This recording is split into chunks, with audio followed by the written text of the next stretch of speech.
Om Vedanta Siddhanta Niruktiresha Brahmaiva Jivaham Sakalam Jagadcha Akanda Rupa Sthitireva Moksho Brahmadvitiye Shrutayaha Pramanam. Om Shantihi Shantihi Shantihi.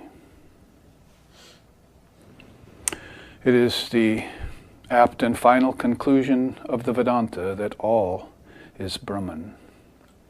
Time, space, living beings, and the world. Living in constant recognition of this fact is what is called enlightenment. Brahman is one, indivisible, ever pure, eternal, and the revealed scriptures are the sure and certain proof of this fact. Om peace, peace, peace.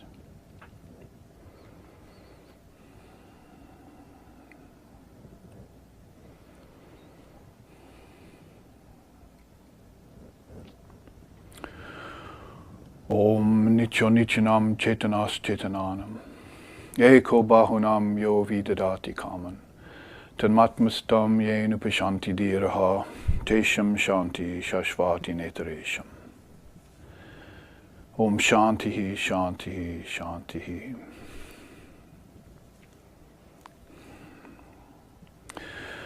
That one,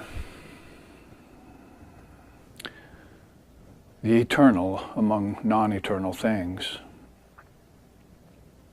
the most intelligence of the most intelligent ones, that one, though fulfilling the desires of the many, is free of desire. Om peace, peace, peace. Om Sahana.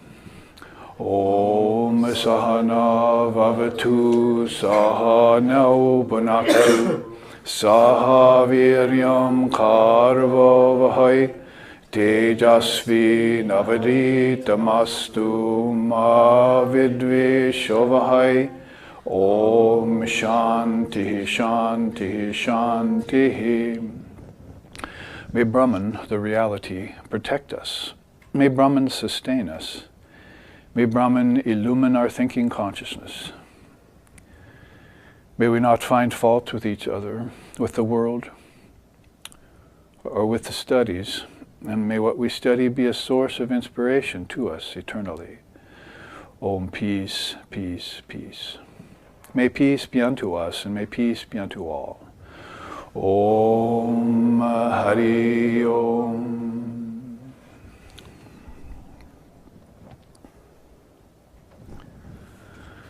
Welcome on this Sunday, which is a day we usually associate with divinity, or used to anyway, in the West. And so our way of celebrating Sundays in Vedanta is a little bit different. We focus in on the Dharma, which is the solution for all the problems of Earth. It means it goes beyond just the moral or morality of religion. Sometimes religion turns into irreligion, we know. And it also goes beyond the intellectual frame of reference, although we must start with the intellectual frame of reference in Vedanta. There's a lot to consider in the Dharma, and most of it is unseen and has not been present in Europe and America, in the West, for quite a long time. It's seen periods where saints have come forward and preached dependence upon a savior, but when it goes looking for wisdom, it has to look into the East, into traditions like Taoism and Sufism and Hinduism and Vedanta, Jainism, Sikhism.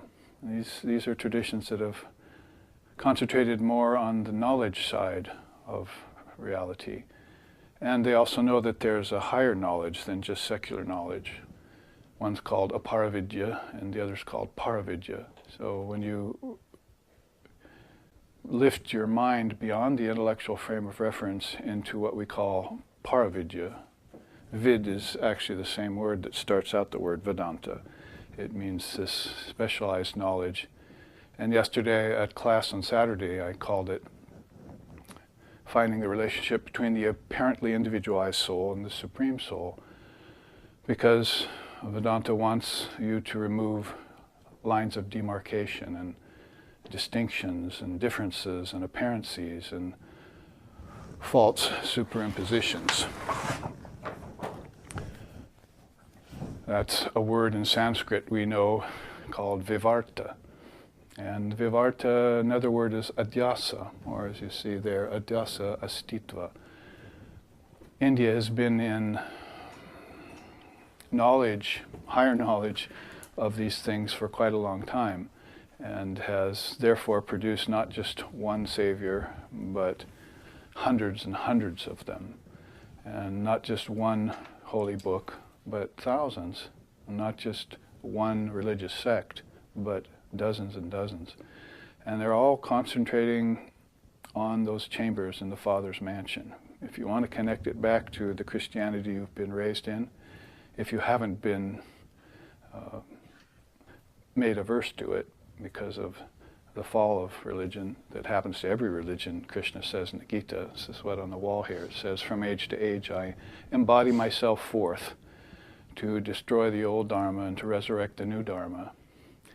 So we gather to inspect what's called the new dispensation when we come into Neo-Vedanta, or the Vedanta that Swami Vivekananda brought here in 1893 at the Parliament of Religions. And it was put on really by the Christians to rather secretly prove the superiority of all religions, but that sort of backfired on them. And Swamiji stood up and said, brothers and sisters of America, I belong to the oldest order of free souls that the world has known, called the Sannyasin. So Sannyasin is not a caste, as you see the 4 castes in India. And that was an advantage that India had, that its royalty, its leaders, always went to the sannyasins to check the laws and to see how to best take this transcendent reality and put it into everyday life, a real fine art, if you will. So that's what we're trying to do here in America. We're sort of coming from the outside in because we believe only in the external. In the Untitled Upanishad statement comes the senses, the 5 senses, which we looked at yesterday as our gross body. We have 3 bodies, we said, and we're concentrated on the outer body. So 5 senses are defective by nature because they only go outward, they only see outward, hear outward. But the seers were always talking about this inner reality and getting an inner life and making those connections back to your subtle body, which is really your mind. And then there was another body you had to connect with after you connected the gross and subtle bodies, basically body, mind, mechanism. Because there was a witness doing this, you see. And this was all the main emphasis of Vedanta. There was a onlooker or a witness that was the unchanging platform upon which all changes took place. We'll look at that in accord with the last sloka of this Upanishad today at the second half, the different epithets of Brahman. But in the meantime, making these connections has been lost to most of the world in this day and age. For instance, the simple connection between earth and smell, and water and taste, and fire and sight, air and touch, ether and hearing. We made that connection yesterday. That's Yoga 101. Hatha Yoga doesn't even make 101. We've been obsessed again with the external when we get into what's being called yoga out there. But the real yoga of India starts 101 by connecting the 5 elements to the 5 senses and meditating on them. And then you're not likely to forget them when you die or when you're born again. It's just the case of most people. They don't remember where they came from. They don't know of an eternal, everlasting soul that the seers speak of. spheres of all religions speak of that. And so they get lost along the way as they come through this curtain of nations, or this Maya, or Buddha called it samsara. And they're born and they're totally forgetful. But there are beings that, even living today on earth, like Dalai Lama, who said he's made 12 or 13, or I've lost track already, 14 or so conscious births after having 14 conscious deaths. So that's why I quoted yesterday, I received a command from the Mother of the Universe that death must die. And along the way, fear must be made afraid of itself, and you return sleep to the primordial nations from which it sprang. So you become ever awake. And that's if thine eye be single talk, if you want to go again to Christendom. So you wake up from this dream of life, and you wake up from this dream of dream life, and you wake up also from the life of deep sleep. Deep sleep, we discussed it yesterday as being where all the seeds to all of this are stored. So if you're not looking out inwardly, or let's say if you're only looking outwardly, you don't know the real origins of things. So what would you get trapped in then? A linear view of time that goes back 4 billion years, and along the way you were a little tiny part of it, and you came through the monkeys and so forth, all that nonsense. But the seers go inward. They don't go along the outside periphery of everything, where matter is the only existence, and doesn't have an origin except some big bang or maybe the void. I always said you should avoid the void. And if you're a nihilist, you should annihilate nihilism. And that would be done by seeing yourself as the unseen seer. So we'll look at that again. I'm getting ahead of myself, but we'll look at that again at the end of the class today. There are these contrary sayings that actually pit themselves against the dualities. So there are some very healthy sets of twos, like the unstruck sound. That's what Jesus was telling John about. In the beginning was the Word was with God, the Word was God. So India, of course, taught Jesus that. And before that, all the way back to a beginningless beginning, they knew that time was unoriginated, and they knew that space was unoriginated. My teacher right here in Portland, Swami Sheshanandaji Maharaj, used to say that science thinks that matter is destructible. It's not destructible, and it's not indestructible either. It's unoriginated. So here's a novel thought. You've been thinking, looking at birth, life, and death for many lifetimes. You've been seeing children come and go. You've been seeing ancestors come and go, grandparents come and go. Everything seems to come and go. So you begin to believe in change. At the Seattle retreat, we called that parinama. And the opposite is aparinama. So everyone here on this Bur Loka, that's the Loka of material things, thinks in terms of parinama, change. And by seeing change, they believe in change, and they'll begin to have their insights inside of the house of change. And it will become a sort of box that they can't work their way out of. And then very few people have this transcendent view that there's an immutable substratum upon which all change is resting. And that would be this healthy set of twos that you're looking at.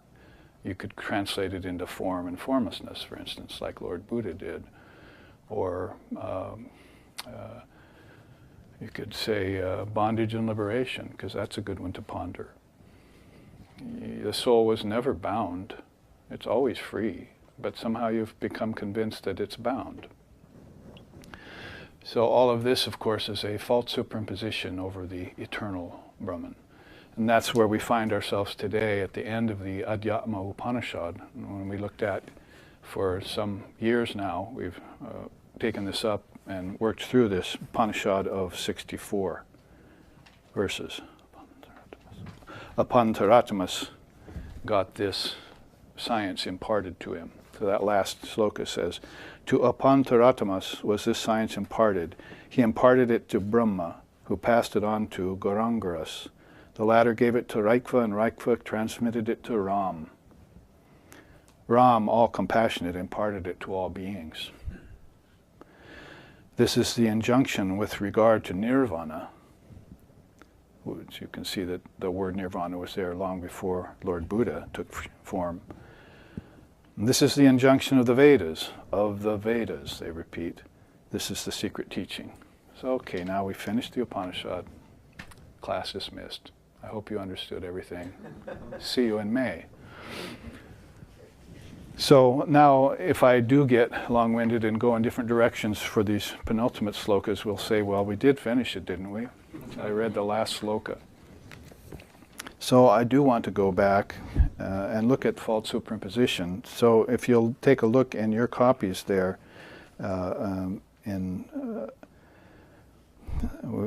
we looked at 56 and 59 and 60.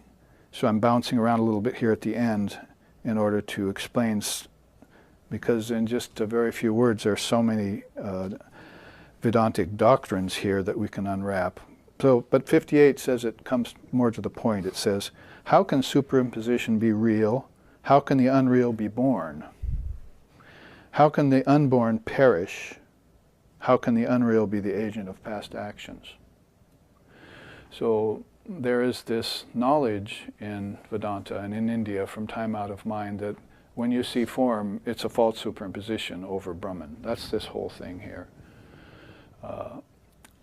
Vivarta. So when you come to a Vedantic teacher, usually a Swami, and you hear about the world, you'll hear the word Maya, you'll hear the word Brahman, and you'll hear the word Vivarta. They want you to know that name and form has been, like a wool pulled over the eyes, has been pulled over the formless Brahman. And they'll also tell you that that formless Brahman, thou art that.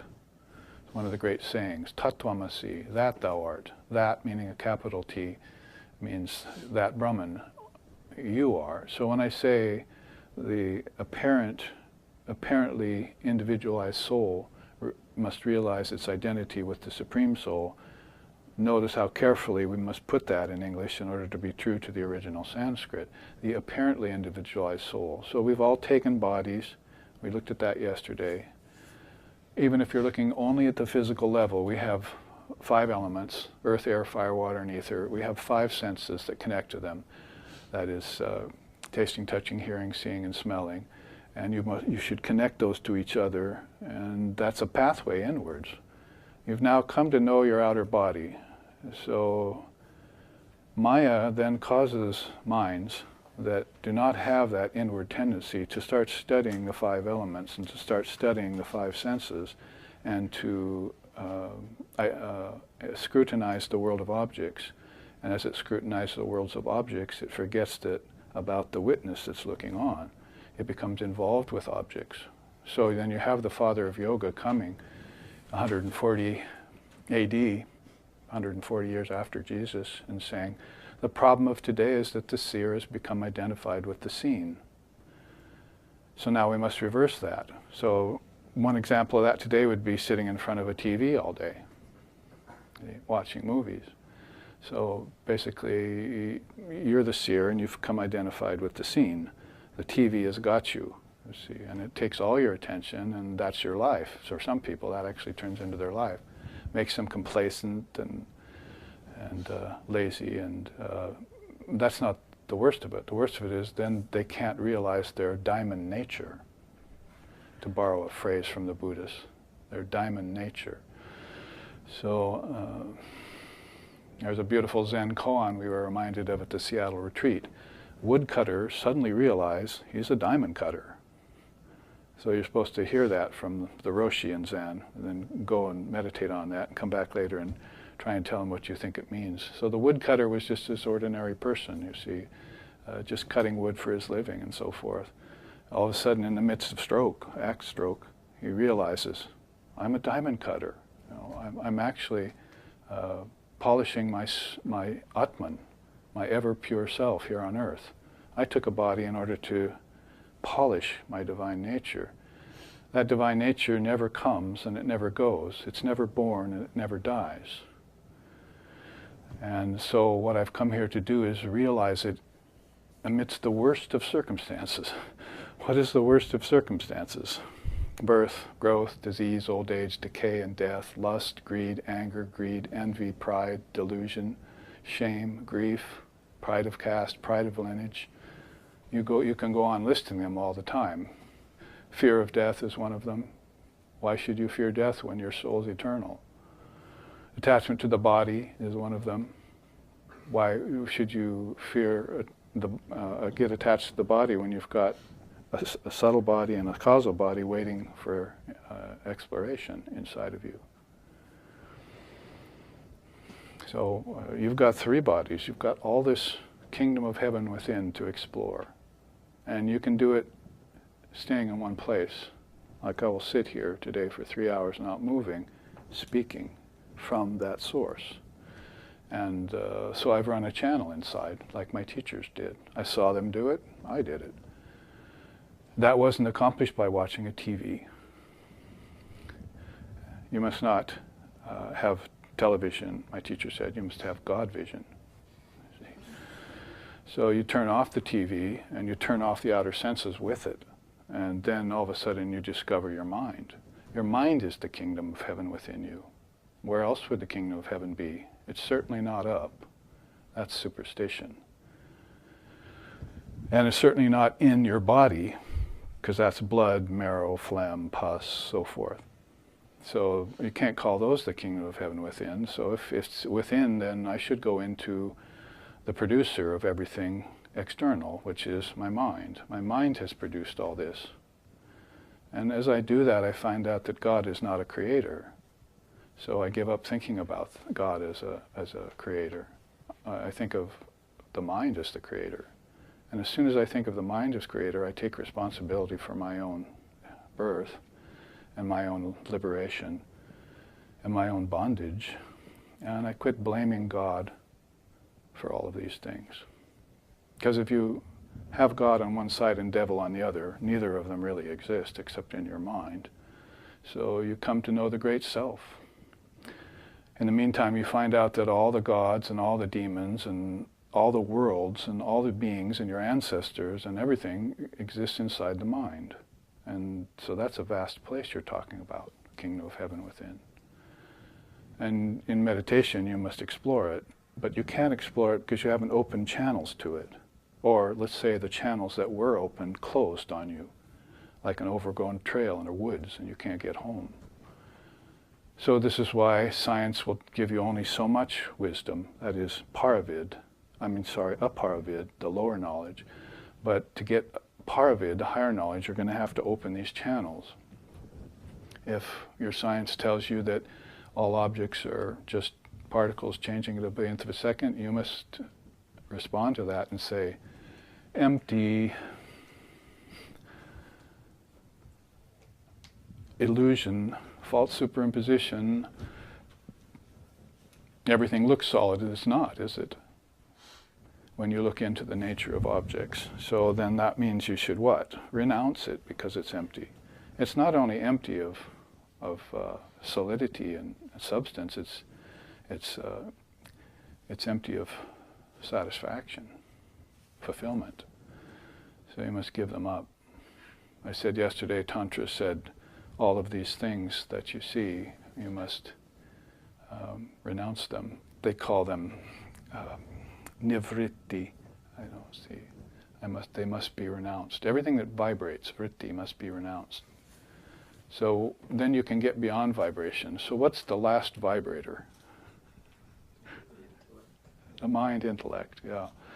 And by its vibration, the world appears. And as soon as that vibration is gone in meditation, the world disappears. So it should be a clue to you that if I can turn off the senses and turn off my mind, all of a sudden I'm back at my home, my formless essence, my Atman, my Buddha nature, however you'd like to call that, the eternal spirit. So I can, like that, go ahead. Now, that's what you should do with the mind. It's your mind, and you shouldn't let it go outward only, and you shouldn't let it pull the wool over your eyes, thinking all things changing are real. All things changing are unreal. Vyapaka Atma, all-pervasive. He took initiation last night at Sri Ramakrishna's birthday puja and got the name Vyapaka Atma. So I told everyone, you better be careful now, he knows everything. He can look at you and know where you've been. So that's, of course, a great aspiration, something to rise to.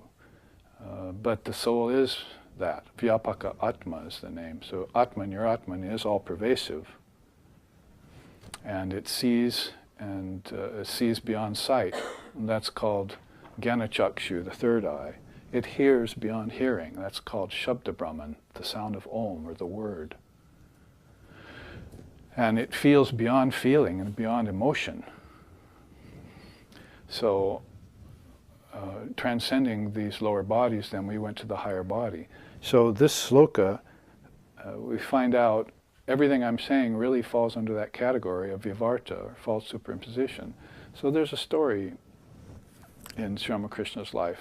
He was sitting outside one early morning with one of his devotees, and the devotee said, I've been studying what you've been saying, and I've taken in the Vedanta and yoga and Tantra, and I still don't understand how Brahman appears in everything. How can the one indivisible Brahman that is not an object and not a thought, and which is transcendent of everything, get into all beings and animate them, like an unanimated animator, inanimate animator, you could say.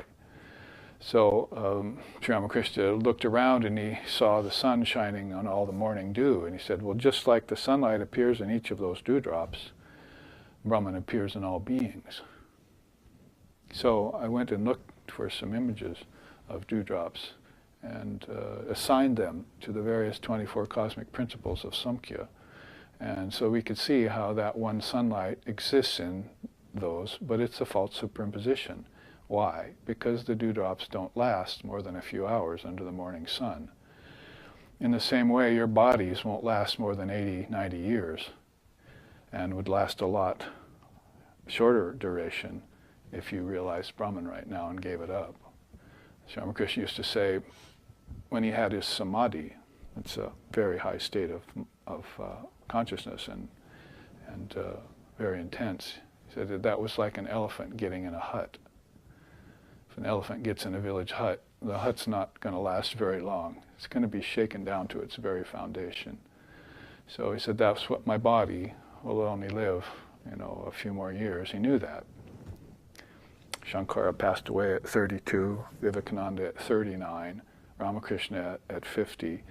These are all beings who courted God realization, and they had no concern for the body whatsoever. It can come and go. It's incidental, but the immortal spirit that finds itself reflecting through it, that lasts forever. That's eternal. That's what that word means. We at least have one good word in English for some of these Sanskrit principles, the word of eternal.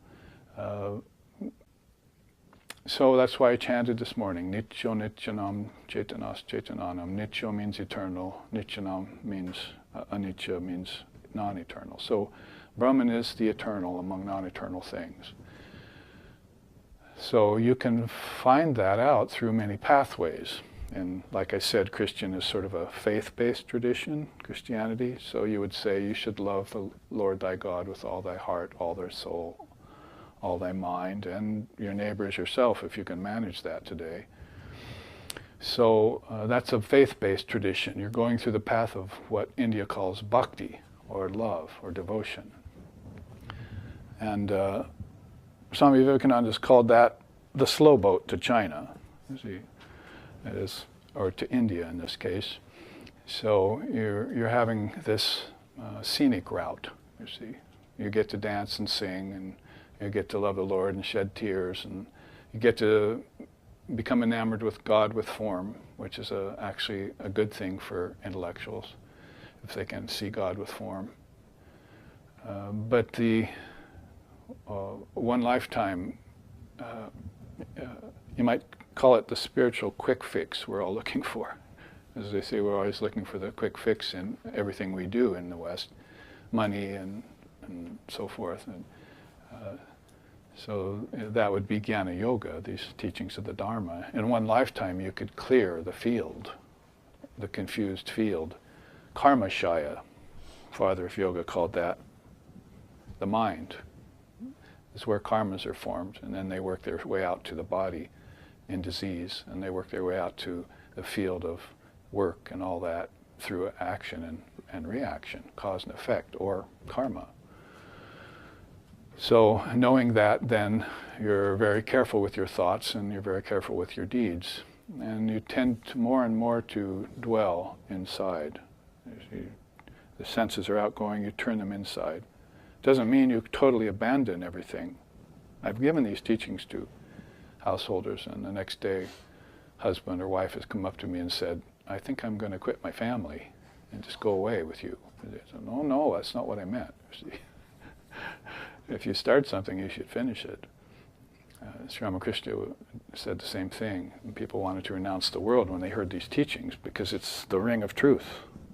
All of a sudden, you say, I haven't heard that for lifetimes. I certainly didn't hear it from my Western parents. And even India is beginning to forget these deep teachings of Dharma. So when we bring them back in a day and age like this, due to a harbinger like him, like Swami Vivekananda, we find we now have a patron saint in America, which we never had before. And we now find that we have the chance to live dharmic lives and get realized. That's why I chanted in the beginning, living in constant recognition of this fact is called enlightenment. What fact? That all this is Brahman. Oops, well, it's looking like other things to me, sorry. It's looking like the five senses to me and the objects they're attached to.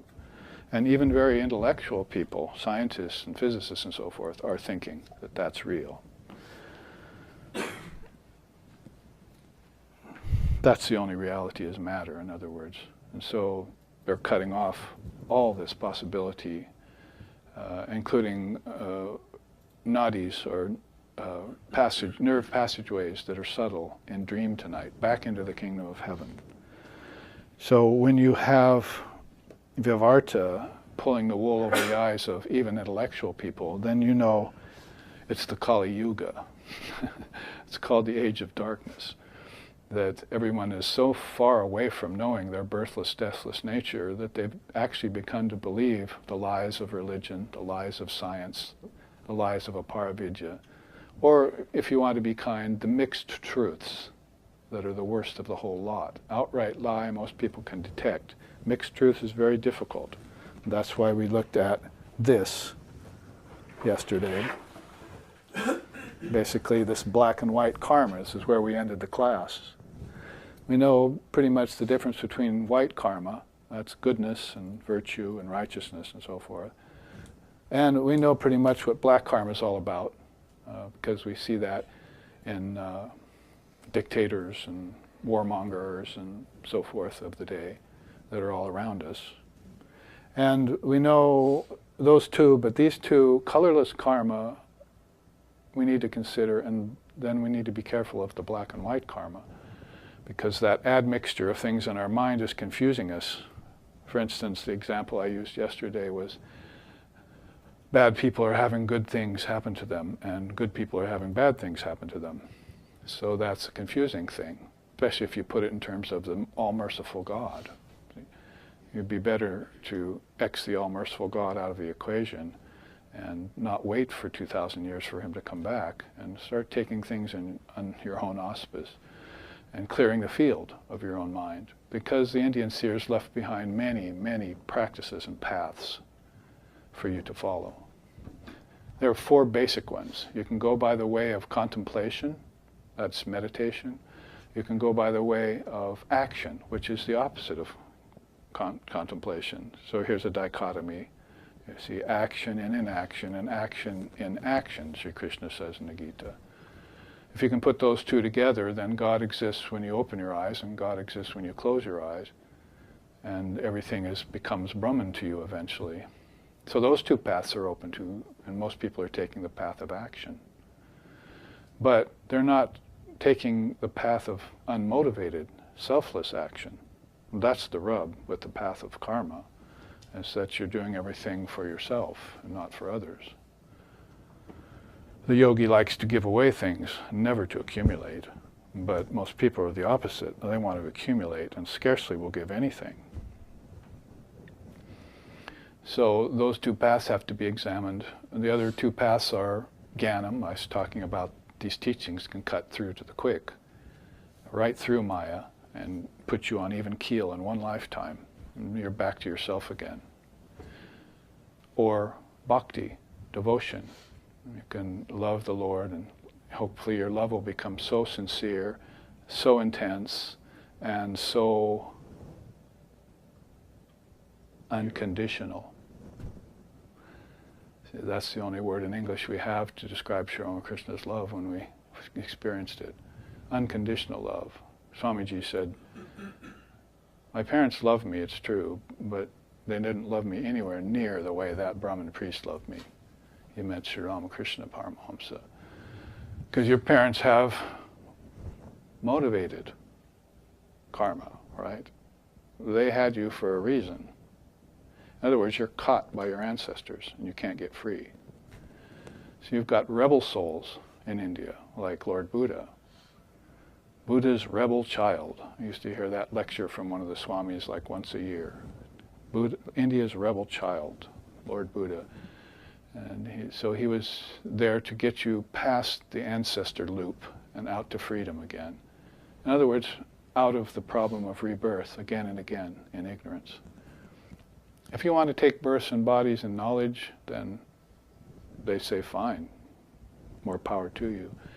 But if you fall into this Maya and believe in false superimposition, then you've got a big problem there that you're going to have to sort through. And it's not just right away, it's over a series of many years and then many lifetimes. So you must see through the false superimposition of Vivarta. And you can see here some of these things. We come to believe that the five senses and the five elements are actual and real. But they go away in deep sleep, and they go away at death, they go away in samadhi. So how can they be real? Because our criterion for judging what is real is that it doesn't change, and it's ever present. It's all pervasive. See? So then if we examine five senses and five elements, we say, oh, they don't do that. They come and they go. So I think I'll have to cross those off my list. 5, 10. You check off 10 things. You've got a list there of like maybe 24 things, you see. So you just cross off 10 of them. Not Brahman, not Brahman, not Brahman. What's that path called? Neti neti, not this, not this. You weed your garden of things based on the axiom, does it change or is it unchangeable? Is it mutable or is it immutable? And then you finally find your way back to these other things, the tanmatras. And Swamiji came here and said, well, you don't have tanmatras in your religion. And we said, well, what's tanmatras? And he said, the subtle senses and the subtle elements in dream tonight. Well, those are just dreams. No, that's the kingdom of heaven within you visited last night. You gave up your physical body and you went into your subtle body and you went traveling. People are talking nowadays about lucid dreaming. Well, that's just the tip of the iceberg. Actually, you have to invest your dreams with consciousness and then wake up. You don't want to go on dreaming lucidly because after all, it is a dream. Do you want to live in a dream the rest of your life? So people say, oh, I wish I want to die in my sleep. Well, I don't know about that. See, you die in your dreams and you just take on a body and live in your dreams, and guess what that's called? Heaven. Guess what else is there? Nightmares called hell. You see. So earth, heaven, and hell all exist in your mind. They're not actually locations. They're in your mind, and they're projected by your mind. Where does all this projection come from? Deep sleep, when there is nothing. You're actually very close to your true nature in deep sleep. You feel great when you wake up too, because you've been very close to that light of Brahman. The only problem with deep sleep is it's invested with seeds. So we were talking yesterday, we might as well take our heads off and put a watermelon there, see? Because there's so many seeds in our mind, and those seeds are tripping stones to enlightenment. They're the cause of all the effects here. Cause and effect means karma. So if I still have these seeds in my head and I water them, then I'm producing bodies. Krishna says so in the Gita. They go by the moonlit path who water those seeds. That's the path that they come back again and again. By the way, that's called Dhumavat, path of the smoke. Or they go by the sunlit path, never to come back again. So they realize their formless nature, and like a hailstone in an ocean, they merge. They merge into the formless Brahman, into Almighty Father, into Allah, into the Almighty Spirit, into Buddha nature. Whatever you want to call it in whatever religion, people by the thousands have done it and are doing it. But people by the millions aren't. People by the billions aren't. They're following a path of ancestors. So rebel child comes and say, let's get you out of that loop. The world is a huge hole in the ground and your ancestors are vipers inside. Let's renounce them. Let's be free souls. Let's not have any more emotional attachment to bodies, any more sentiment around memories. Memories to India are how many lifetimes you've had and if you can remember yourself back that far. Arjuna finally says to Krishna on the battlefield, how do you know all this? You're telling me this now. And Krishna says, well, I've had many lifetimes. I learned all of this from Vivasvat. And Arjuna goes, well, that's an ancient seer who lived 1,000 years ago. And Krishna said, yes, I've had many lifetimes. I connect them all back. But you've had many lifetimes too, but you're not conscious of them yet. When you sit and meditate, you'll become conscious of them. And then, don't get me wrong, it's not like I was once a moth, or I was once, Mary Queen of Scots. Everyone who wants to be someone famous, you see, go to New Age parties or something, which I don't do, but I've heard. I say, so, well, basically I was like, Alexander the Great or something, you see. Well, that's not so great, for one thing. But the point is that nobody ever wants to be a street sweeper, you see, or a janitor or something. See.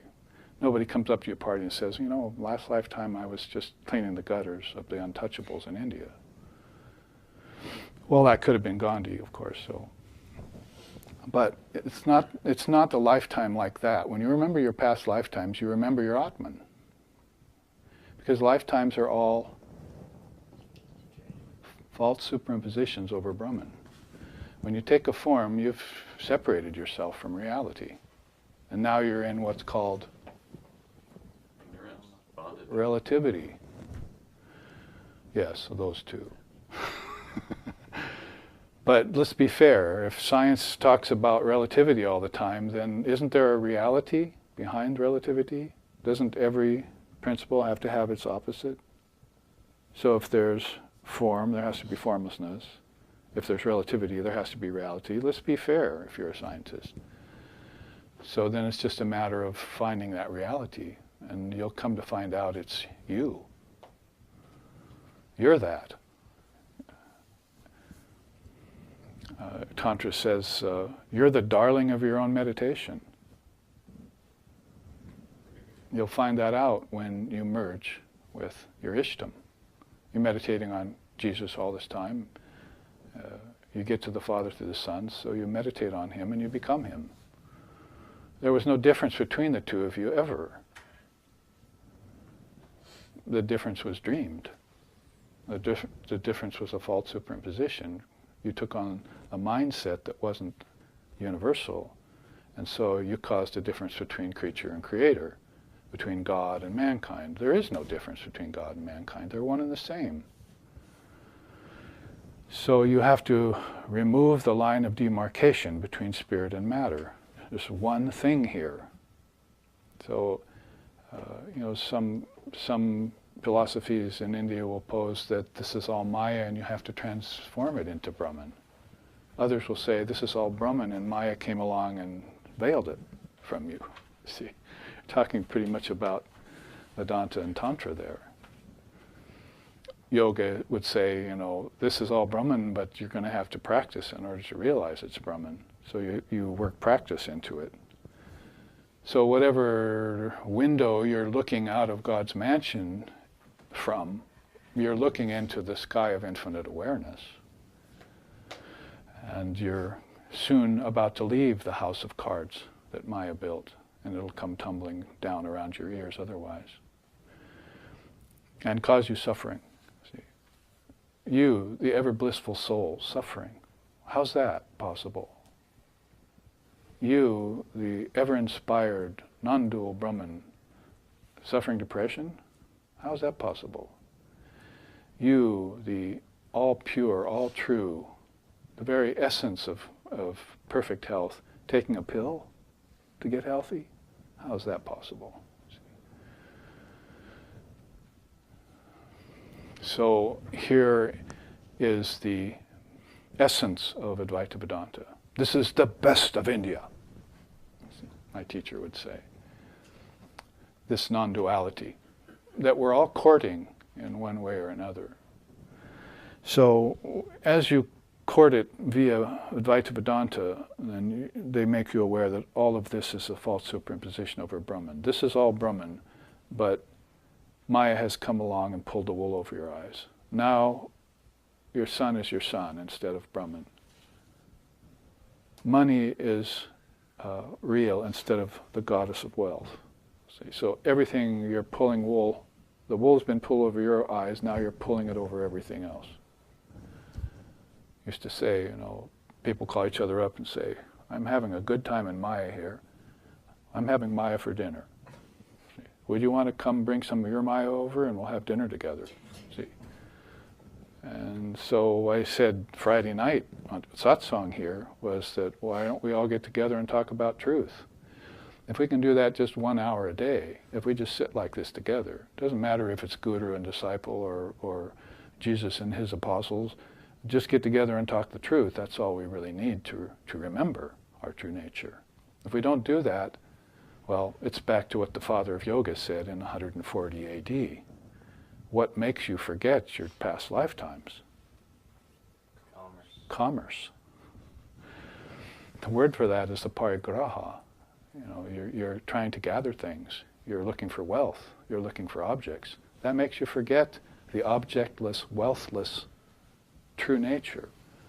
Your Atman doesn't need anything. It doesn't need wealth. It doesn't need objects. In fact, these are false superimpositions over your true nature. So this is why you renounce them. And if you're a householder with children, you still renounce them. That was a beautiful clarification Sri Ramakrishna made when he was in the body in 1836 to 1886. He said, monks renounce the world, no doubt. They renounce it externally and internally. Internally they say, it's not real, I give it up. It changes. Externally they say, I can't get bound by any form. So monks will renounce it internally and externally. But the householders, he said, should also renounce it, but they have to do it where? Internally. They can't renounce it externally because they have children to raise and jobs. That's one of the problems. You come to a Zen Buddhist Roshi or a Hindu Swami or a Tibetan Buddhist Rinpoche, all these teachers from the East, from these different traditions. By the way, all three of those originated in India. If you come to beings like that, then you feel guilt and shame if you're a Westerner. Oh, I'm still clinging to objects. Oh, I still have a family. I'm supposed to renounce these things. You're not quite hearing it right. Yes, you should renounce them inside. Christ said, I've not come to bring peace, I've come to bring a sword, and with that sword I'll separate father from son and mother from daughter. But these day and age, Christians are running around with bumper stickers saying, don't mess with family. But their ideal, Christ, was here to mess with family. Because they were getting attached to the earth. Why else you said, give up everything and follow me, take up your cross? Or he said to the man whose father had died, I want to follow you, Lord, then follow me right now. No, I have to bury my father. Well, let the dead bury the dead and you come with me. This is your chance. So your chance nowadays in Vedanta is to hear this truth and respond to it. I said yesterday, if you hear the Dharma from the lips of a preceptor, then that's a good thing. But much better is to practice it. And beyond that, to realize it. Shatagunam vidyan mananam mananadapi nidijasam lakshagunam anantam nirvikalpakam. You get to nirvikalpa samadhi, the highest state of awareness, synonymous with nirvana, as Apantaratamas is learning here, via that route. You hear the truth, you practice it, and then you realize it. And then you're done with the game. If you're done with the game, you can still come back into the body. We've seen them do it. But you shouldn't come back in ignorance. You should come back under your own terms, as a free soul. Ever free, never bound. Vivekananda coined that term. Ever free, never bound. Because why? Because the soul is never bound. It's the body, the mind, and so forth, the psychophysical being that causes the false superimposition, that causes you to say, I'm bound, or even, I want to be free. Buddha was teaching that, and one of his disciples came up and said, you said there are two kinds of beings, the free and the bound. What about those who are trying to be free? And Buddha said, they're already free. They just don't know it yet. I love that teaching, you see. We're all struggling to be free, but we're already free. This is what the Advaita Vedanta will tell you, and this is what Zen Buddhism will tell you. But your mind has to accept that and assume the position. See? If the police get you out of the car, they say, assume the position, so you're with your hands up against it, and they're patting you down, you see. It's the same when the Maya police get a hold of you. See? I want you to assume the position. But if Brahman teachers get a hold of you, they'll say, assume the position means you better start thinking that you're not a sinner. Because it's the worst sin to call another man a sinner. That's Vivekananda speaking. Liable of liables, it's the worst sin to call another man a sinner. He told that to the priests, the Christian priests when he came here. You should be telling them about their divine nature. In India, when the missionaries were there, at the time before Gandhi and so forth, when the English were there, Sri Ramakrishna said, I have a desire to hear the Bible. So the writer of the Gospel of Sri Ramakrishna, brought the Bible and started reading it. Within a few paragraphs, Sri Ramakrishna said, stop. A man should never hear of sin. He should only hear about his divine nature.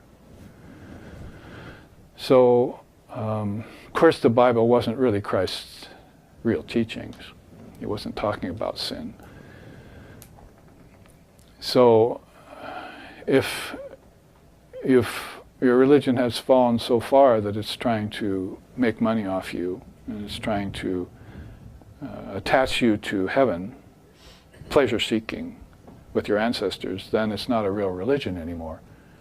He called that irreligion. He said we should bring back the real religion with a capital R, which teaches you about the relationship between the apparently individualized soul with the Supreme Soul.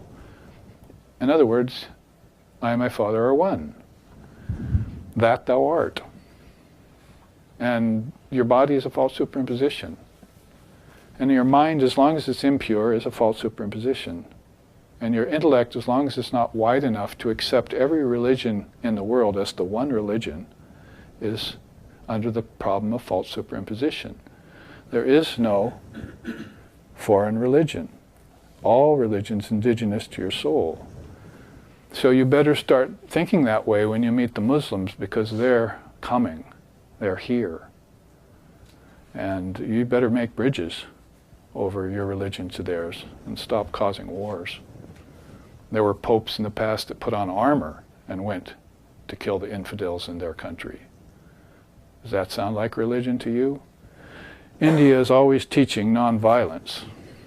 Nonviolence, ahimsa, is the very first precept after truth. So another one of those precepts is aparigraha, gathering of goods. You're giving away things and you're taking things, and that becomes what you do in society. And nobody has the courage to say, I'm sorry, I will not accept those things because they're a weight on my life. I want to be a free, wandering soul with no attachments. You've heard the joke about the difference between, or the similarities between Buddhist monk and a vacuum cleaner. They both lost their attachments.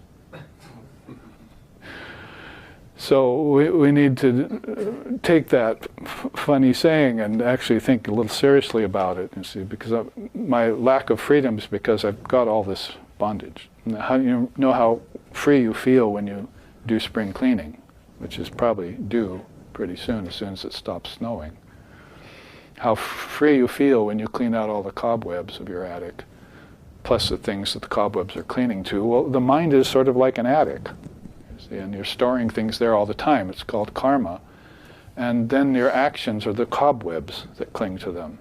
I mean, you just need your wife to come up to you with a broom. See? Get busy. But, for that you have to go up and in. Up means in here. Not, oh God, please help me, because there's no God up there. You'd just be looking inward for that God. And when you find that there is no God in there but you, then you've reached the end of the spiritual journey. I and my Father are one. What else would that mean? That there's some person with a beard on a cloud that you found? Or some heaven that you're sitting on the right-hand side of Jesus? Jesus said, go beyond me. All the great souls say, go beyond me into your true nature. Dissolve this hailstone of the mind into Brahman. Well, that might be a penultimate state. Before that, you're going to have to clean the attic of the mind. Then you'll be able to dissolve the hailstone of the mind into the entire ocean of consciousness. So false superposition, you see all these things here working way up. We don't have tanmatras because we don't know about our senses in dream tonight. You have 5 senses tonight, don't you? When you shut these off. Can anyone remember their dreams last night besides me? No? Well, there you were with your ancestors, or maybe you had a vision of a great soul, or maybe you just saw a bunch of trash in your mind. But that's all this kingdom of heaven within, and also hell, and a reflection of earth there, because you're borrowing the waking state and you're taking it into the dream state. You see, this is how Maya makes it seem. Okay, now my dream state is reflecting my waking state. But it's the other way around. The dream state comes first and the waking state comes later. When the soul comes from a formless state, the first form it will see is seeds. The word in the beginning, for instance. Then from that it'll dream. And then from that it'll solidify nature. So objects are just your own thoughts made solid. God didn't create them, your mind projected them. So there's no such thing as creation. I said that yesterday because you can't create something out of nothing. And even science knows this. You have to start with something to make something else. So the idea of nothingness doesn't make sense, you see. Purnamadaha, Purnamidam, Purnat Purnamadachyate. Everything's full, everything's full. The only problem with false superimposition of it is that it goes into a formless state, and you don't know that formless state. When it comes back into form, you see that, you develop senses to see it, and then you get attached to it. So you never know that it came from seeds. And the seeds are where? In you. So you'll have to find those seeds. And when you go into deep sleep tonight, you don't have an ego. You don't know your name. Your children are gone. Your Cadillac car is gone, as my Swami used to say. And all of those have now returned to seeds. See? Where they came from. That's their origin. Thought seeds. And then in deep sleep, there's no effect, see, but there's a cause still. And so then you think about these seeds, your thought initiates them, they turn into dream forms. That's tanmatras. And then from your dream tanmatras, you'll produce the quote-unquote real 5 elements. It's actually the unreal 5 elements you're looking at, but you're taking it to be real. And that's called false superimposition. It's really Brahman coming from beyond seeds, but you're superimposing 3 levels of your mind over it. That's deep sleep, dreaming, and waking. And if you find yourself in an age or with a culture that believes only in the waking state, and your dreams are a figment of your imagination, and even your psychologists are telling you that, then you know you're in the Kali Yuga. And there's no soul being talked about. And there's no dharma being taught to children so that they can wake up out of this in one lifetime and be free. So take what is external and what is internal, render them into one state, meditate on that state, and be free and be content.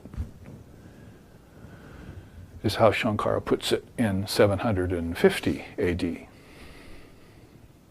That teacher of yoga in 140 AD came back 500 years later to be Shankara's teacher. And then Shankara was giving us out wisdom like that. Just take these 2 states that are really one, render them back to their original oneness, meditate on that, be content, and be free. So now you've turned everything into Brahman, and false superimposition cannot impede you anymore. You're seeing the truth, and the truth will set you free. And you can do that right here in the waking state. And in fact, yesterday we said it's the best place to do it.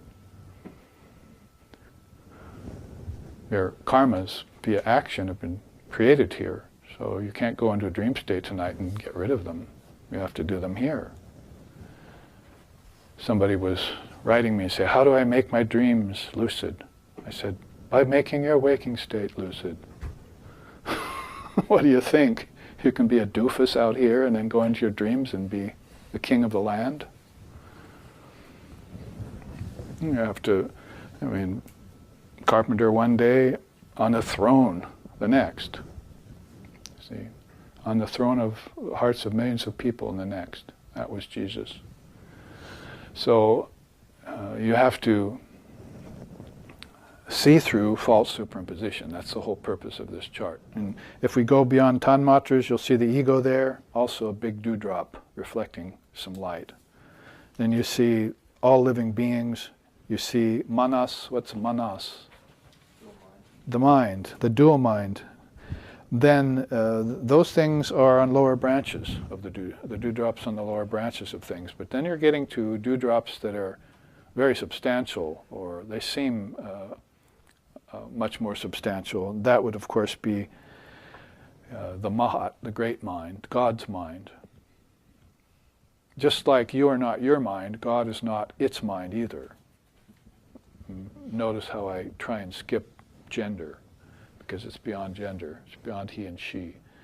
So that Mahat, or that great mind, is equated with the Trinity. See, that Trinity we sang about yesterday when we sang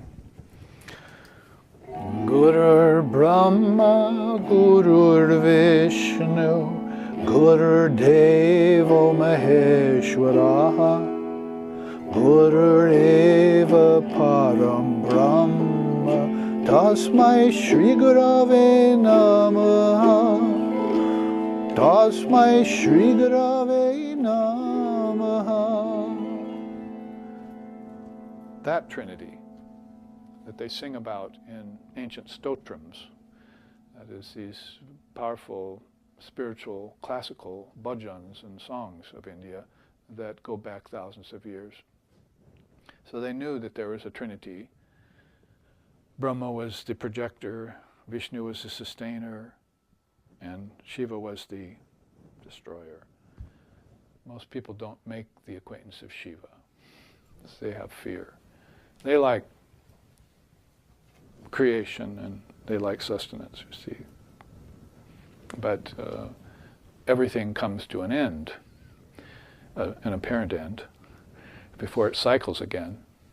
And so you're going to have to make the acquaintance of Lord Shiva, because he will be the one that tells you, Namrichur na shanka, name jati beda, pita naiva me naiva, mata majanmaha, chidananda rupaha, shivoham, shivoham.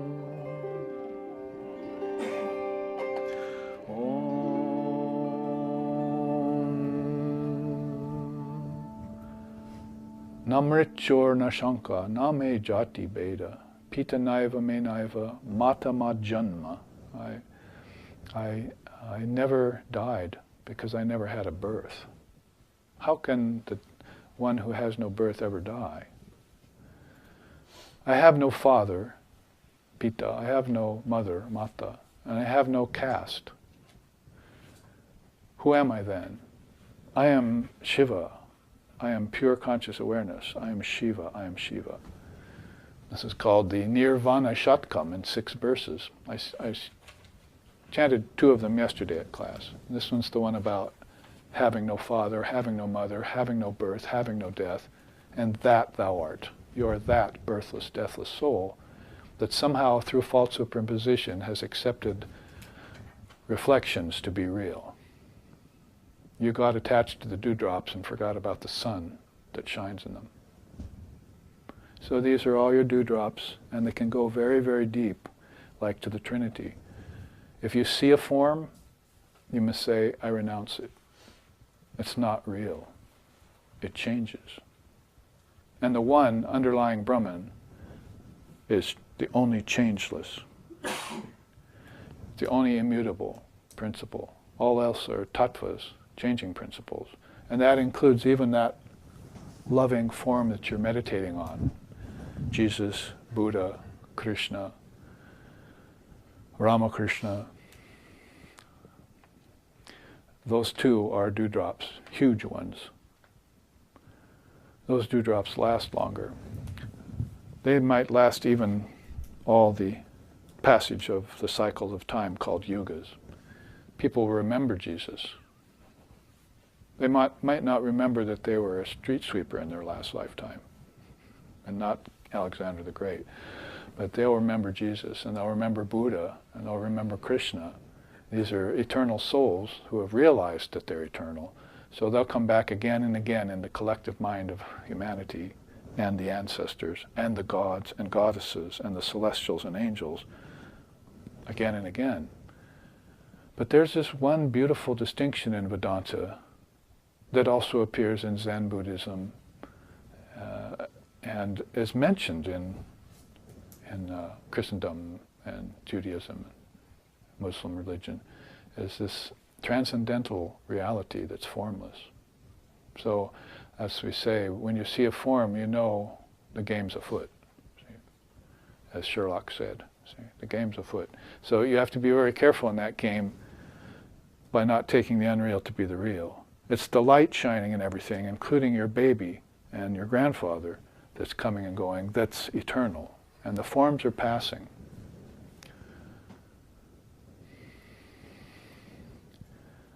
The one remains the same, the many change in paths. Life is a many-colored dome that stains the pure white light of reality to paraphrase Shelley in his beautiful poem.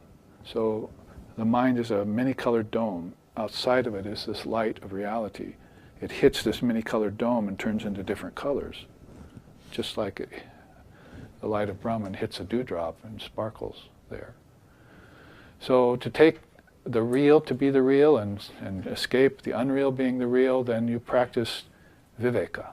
You see, viveka. That would be cutting through false superimposition. So if you cut through false superimposition, actually here, I don't think I'll read the quotes. You can read them at the break if you'd like to come up and look. But to cut through false superimposition is the solution to vivarta. Viveka, vivarta. So, in fact, you might have 3 V's there. Viveka, Vairagya, and Vivarta.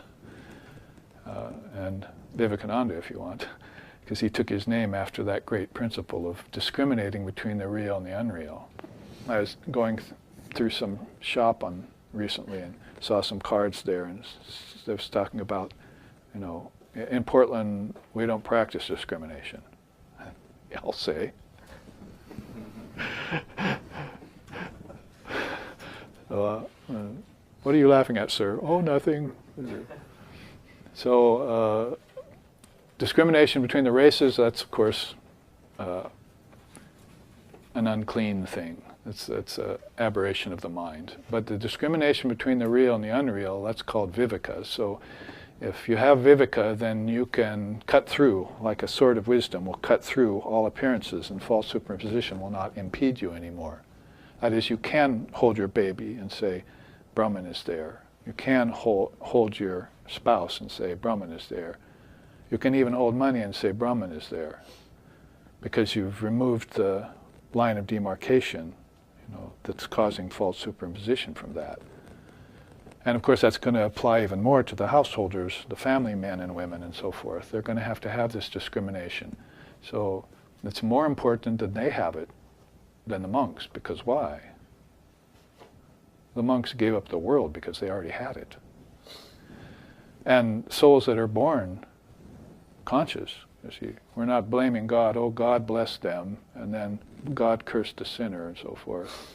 That's a false superimposition of a major kind. That's a cosmic level ignorance. There's no God judging. There's just your own karma. So people would go up to him and say, to Swami Vivekananda when he was here, and say, is God in the world? And he said, no, God's not in the world. You're looking for God in all the wrong places when you look here.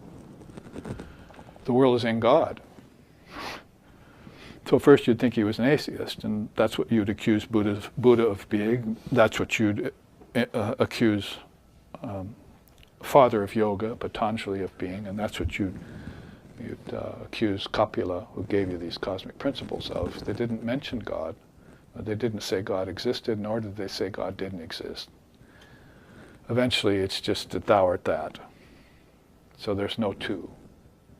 In the meantime, you're going to have to, if your society and your upbringing and your own mind with its karmas is not having clear vision of this, you're going to have to get a hold of this sword of discrimination. We call that Mother Kali's sword in my tradition. Sri Ramakrishna, his Ishtam was Mother Kali, the Divine Mother of the universe. So he's come to bring back the Divine Feminine. And he said, when the Divine Feminine is put in her right place, then you'll see the world change in a positive way, not until. So worshipping the Divine Mother, whose sons and daughters come as avatars and saints and seers and sages, that's cutting to the chase. So there's the cutting. See, cutting through false superimposition by using the sword of viveka. Lord Vashishta says, the appearance of the world, O Ram, he's teaching this young 14-year-old boy who's an avatar who doesn't know it yet. The appearance of the world, Ram, is due to its being experienced through hundreds of births devoid of yogic discrimination. The discriminating soul will pass beyond mere enjoyments and secure these three great attainments: knowledge of truth, dissolution of the mind, and the effacement of desires. So he's teaching Sri Ram, who is being imparted, eventually this very Upanishad will be imparted to Ram, and Ram shared it with all of us. So through Sri Ram, in that yuga, we got this Upanishad given to us. And that's been thousands of years now. So here we are sitting some millennia later, due to Ram's grace, uncovering all these truths and discussing them and contemplating them, hopefully realizing them. Shri Ramachandra Kripalu Bhajamana Harana Bhava Bhaya Darunam Nava Kancha Lochana Kancha Mukakara Kancha Karpandarunam Shri Ram, Shri Ram, Shri Ram, Shri Ramachandra Kripalu Bhajamana Harana Bhava Bhaya Darunam. 6, 7, 1, 2, 3, 4, 5, 6, 7. 1, 2, 3, 4, 5, 6, 7. 2 3s and a 2.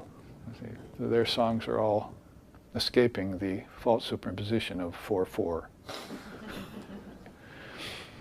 So we have that Ram living way back in the earlier yuga, being imparted this knowledge, and Vashishta is telling him, if you have these 3 things, you can cut through false superimposition. And there you see I've put them below: knowledge of truth, dissolution of the mind, and effacement of desires. Briefly, knowledge of truth is study of the scriptures is the means of the knowledge of truth. So I chanted this morning, the revealed scriptures are the sure and certain proof of this fact. Of what fact? That all is Brahman. And if you keep that in mind, that's called enlightenment. There's a magazine out there called What is Enlightenment? I keep wanting to write them and saying, well, that was answered by Shankara in 760. Quit asking the question.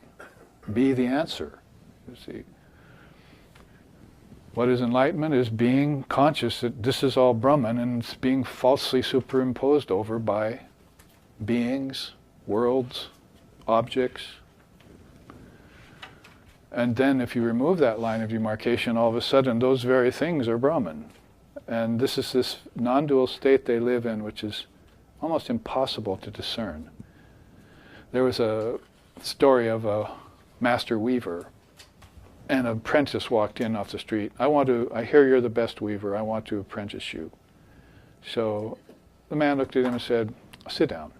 So for like a couple hours he was sitting there watching the master weaver. Master weaver finally looked at him and said, would you pass me that 32 strand of yarn there? And there was a whole bunch of yarns there of different thickness. So the apprentice reached out and grabbed one of them, sort of, hopefully, and passed it to not the 33 strand, the 32 strand. Oh, okay. See, so the man was thinking, I'll never be a good weaver. He could discriminate the difference between 32 and 33 strand yarn. It's impossible with the eye to see that. How did he know that? I'll never learn that. But sure enough, he apprenticed him, and some months later he was doing the same thing. He got transmitted the truth, and he could become a master weaver himself. So these impossible things at first become you. You see, that's because they're in you. There's a rule in yoga, 7 laws. One of them is all knowledge lies within you. So if I have to speak at a school, first thing I'll say is, what are you doing in school again? So I'm not very popular with the teachers, but then I'm not very popular with the scientists and the psychotherapists either. So I don't care. I have a short time here, and I have to give the truth away that has come to me through my teachers. I have no time to give my manners a polish. So if you want to be a master weaver, then you apprentice a great soul like that, spiritually speaking, and you might not have that ability yet to discriminate between the real and the unreal.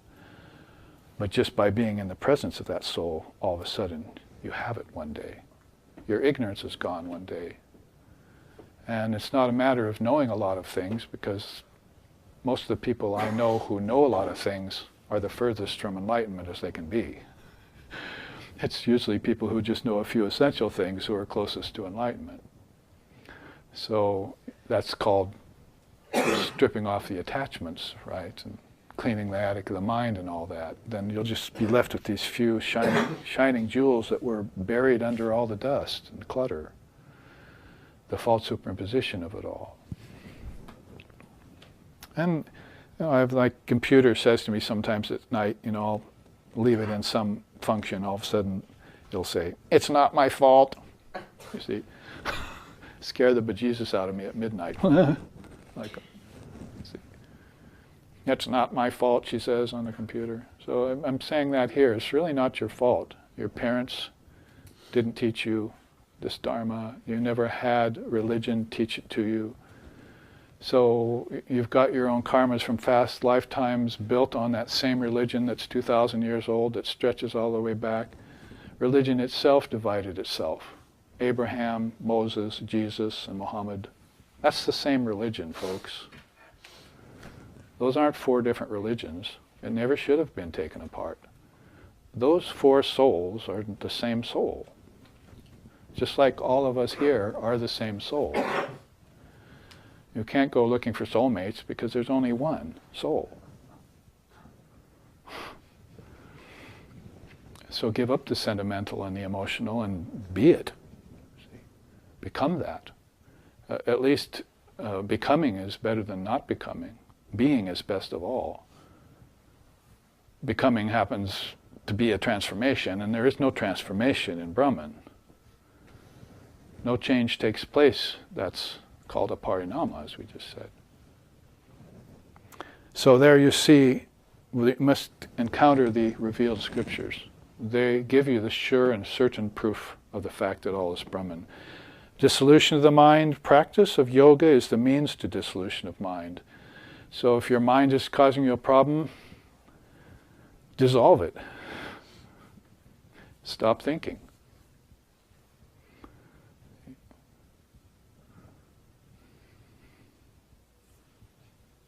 Pramadana na sandeha kim karishani vrittiman utpadyanti vilayante buddhascha yata jale. All of this is a projection of the mind. So what does the yogi do when he sees this projection of the mind? With all these thoughts and projections, he lets them rise naturally and then dissolves them all back into Brahman, like bubbles into water. Buddhascha yata jale. Jale is water. And Buddhist, it's like bubbles, right? Even sounds like our word in English. So at the end of the day, you should dissolve everything back into your true nature. You shouldn't hold on to a thing, except maybe your memory of Brahman. Because that's what's going to happen at death. Everything is going to be erased. And what's the one thing you want to be holding on to at the time of death? It's obvious, isn't it? Call it your own self. Did you say hope? I hope you didn't say hope. Hope is my least favorite quality. If you have to have hope, then you've fallen a long way. You must have assurance that Brahman is real and I am that. This is what's being taught here. This is those 6 words. I could have said that at the beginning of class. And if we all had have understood it right, we wouldn't need to be sitting here. I'm sitting here because I really enjoy it. See, I like to teach this, but I wouldn't want to teach anything else, which is why I go to schools and I say, why are you still sitting in class?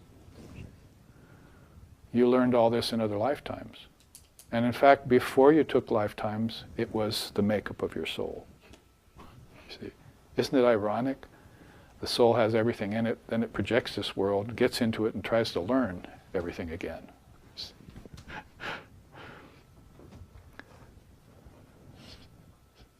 You are that, you know everything, you're vyapaka, you're all-pervasive, aren't you?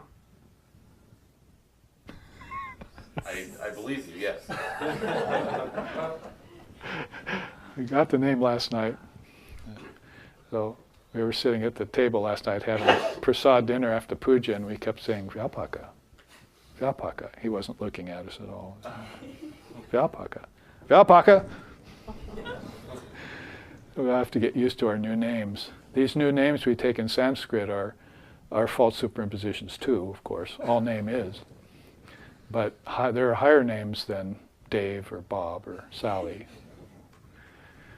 Hippolyta or whatever you're called. So, effacement of desires, and then we'll take a break. Production of positive impressions is a means to efface latent impressions. So this is called watering the flowers instead of the weeds. If you're back to the sinner as opposed to divine nature, you would take the weeds out by not watering them. Because if you resist evil, the weeds get stronger. See?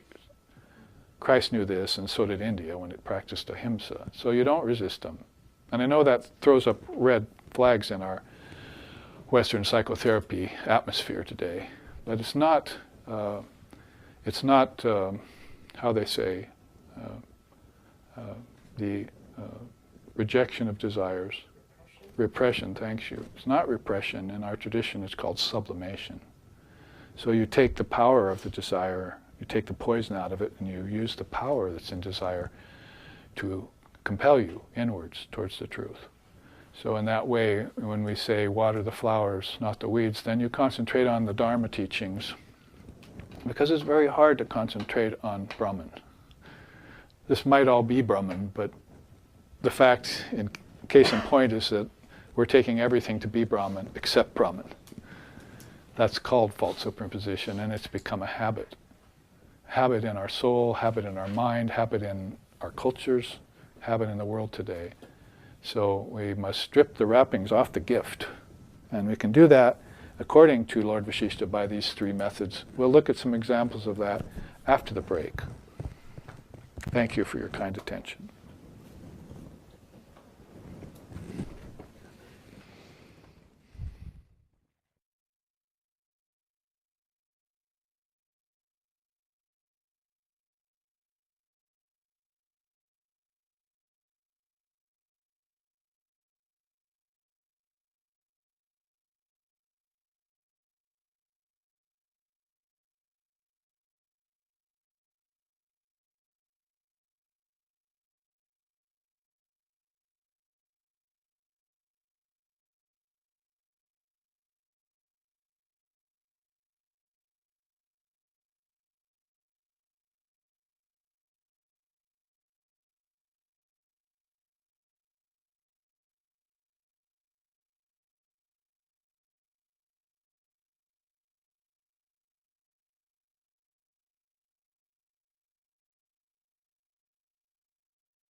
We have returned to the second half of our second class of this weekend visit, Dharma visit we call it, as I come from Hawaii and go to my San Francisco center, and then where I see your brothers and sisters there, and then come forward to Portland, and then make a trip all the way around back to Hawaii, where we give classes live streaming like this every Sunday, almost every Sunday. So you can turn into us even when the proximity isn't immediate, and always be taking the teachings of the Dharma into your week, at least. And then we hope that you'll take it into your daily practice and create an inner life for yourself, not just an outer life, because that teaching is also in Christendom. So we have broached this subject of the solution to false superimposition, which Vedanta, with all its V's, says we need to apply the sort of discrimination. As Sri Ramakrishna said, if a tick gets in your skin, you see what you do instead of, you don't like to pull it out sometimes and squeeze the juices as you squeeze it, into yourself. So you just put a little lime dust around its mouth, and then it lets go by itself. He was using that as a teaching on discrimination. You put that lime dust of discrimination between the real and unreal on the tick of Maya, or the world appearing other than Brahman, and the world will let go of you eventually and won't impede your progress anymore inwardly. So they think you should be living in this divine life all the time. And short of divine life, there's Dharma life, or Dharmic life. And short of that, there's moral life. And short of that, there's really no life at all. It's just a life of confusion and suffering and dualities that aren't real. So this is a sword that is dividing you, wheat from the chaff style, from all that ails you, all that's less substantial or non-essential, so that you can get to that essential nature of yourself. There's a word in Sanskrit called Swarupa. It means your essence. So sometimes we use that. All these objects, these dewdrops and everything are lacking in substance, they say in Buddhism. There's no substance to them, like the ego, no substance to it really.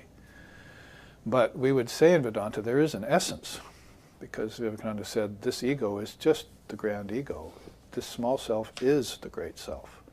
So if you're not aware of that, then of course it begins to impede you, and it begins to infringe itself on everything you think and act and do. So on the other hand, if you practice discrimination and you don't reach the goal, then you become a professional student, and you're always making this separation all the time, but you're never arriving at the essence.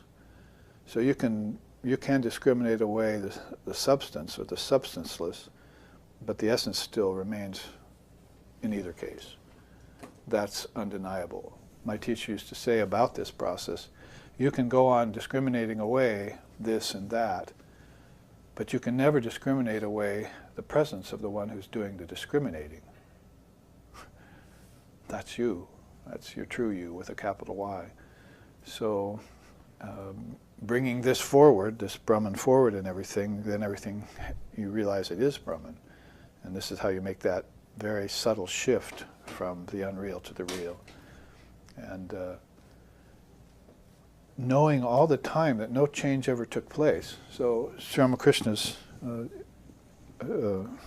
quote up there, because we should have finished the chart with that, but we can take it now. He says, just as the morning sun reflects its light in the many dewdrops that settle on fields and flowers at dawn, so too does the one, indivisible Brahman, shine its light of pure awareness through the world's many objects, such as plants, animals, and human bodies, all without losing its homogeneous nature in the least.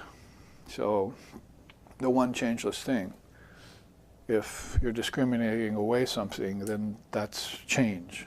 You're still involved in transformation, like I'm trying to transform the evil world into a good world, or I'm trying to make my impure mind pure. That's all done in practice. But my teacher used to say, if we all knew that we were the Atman, we wouldn't need to practice. And that's the way some of these souls come into the body in a perfect state. Like Swami Vivekananda, Sri Ramakrishna looked at him as a teenager and said, he's a Nityasiddha. He's a perfect soul. He doesn't need to be here. So Krishna says that in the Gita, I have nothing to gain here in these worlds, Arjuna. I come only for loka sangraha. If you translate that into English, it's loka, the world, sangraha, for the best and highest good of. So you would say, if the world is a false imposition over Brahman, then you can't transform what's always transforming. You can't change what's always changing. And this is what the altruists don't understand when they try and reach a higher perspective, a witness perspective, is that the world, saying a good world is like saying hot ice. A good world doesn't exist. It's always a combination, and it always will be and always has been a combination of good and bad, virtue and vice, pleasure and pain, life and death. And guess where all that's taking place? Not in Brahman, but in the mind. The mind is this wizard who has a magic wand called the intellect, and it creates a world and gets fascinated with its own world and gets into that world but leaves its wand outside. So it can't wake up, or if it does wake up, it doesn't know how to get out. So these are the ways in which we get out. Let's take some, again, Sri Ramakrishna is saying, putting the capper on that statement. All this is happening without any change ever taking place in Brahman. And when people used to ask him about Maya, he said, it's like contained in Brahman. He said, how's that possible? Just like poison is in a snake, but the snake is not affected by it. And then he added on, but you could be affected by it if it bites you. So he had really good teachings about the snake with these metaphorical instances that he gave us. So back to false superimposition, I'd like to add here, in my experience, that I think we should have viveka not just in the practice of our sadhana, but we should have it at birth. We should have it when we practice meditation, and we should have it in our devotional practice too. Like in our devotional practice, we'd be loving all the wrong things, you see. Like, say, loving our guru. That's not good. You should love the guru principle. So that's a kind of discrimination you have to make so you don't fall into personality worship. And so you're going to have to love the guru principle inside the guru. It's not for the sake of the wife is loved. It's for the sake of the Atman in the wife. It's not for the sake of the child that the child is loved. It's for the sake of the Atman in the child. And on Yajnavalkya goes in these Upanishads that we're studying. So if you lose sight of that one essence, you've lost sight of the thread holding the pearls together. And the pearls all fall apart and down the register. You see, they're gone. So you must keep that in mind if you're a discriminating spiritual aspirant, first and foremost. That's the one division or separation you're allowed to make until that line drawn on water gets absorbed and there's only one body. The ego is a line drawn on water, Sri Ramakrishna said. It looks like the puddle is all of a sudden two, but in a few seconds it goes back to one again. But he said that's the ego of the realized souls. The ego of the unrealized soul is like a stick put across the water. It divides it into two bodies, undeniably so, and it remains for a long time. So if you're always refining your ego via this discriminating process, then you won't run afoul of Maya. In fact, Maya will cease to exist for you, and it'll just be all one Brahman. So this is a very subtle and strange alchemy that happens only up here. Vivekananda said, if there is any such thing as transformation, because as an Advaitist I don't believe in it, but if there is any such thing as it, it's going on up here, not in the body. People should have enough wherewithal or intelligence to know that the body is not the self. And if you define Maya and its characteristics, the very first one is taking the body to be the self. dehajasa, adhyasa, ahankara, ego.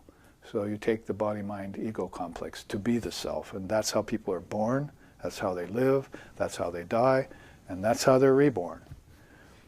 And that makes the difference between a realized soul and the worldly soul. The enlightened, bliss-filled soul and the trouble-laden, suffering soul. And it's all done by, as Vasishtha said up here, lack of discrimination. So don't leave home without it. It's not a plastic card we're talking about. It's this sort of discrimination. Take that with you into life. And if you find you don't have it and your teacher's reminding you of it, then get one. Pardon me, sir, do you have a sword for me? Yes, I do. It's called the Dharma. Sit and study it. Apprentice a master weaver. Learn it. Get it transmitted to you.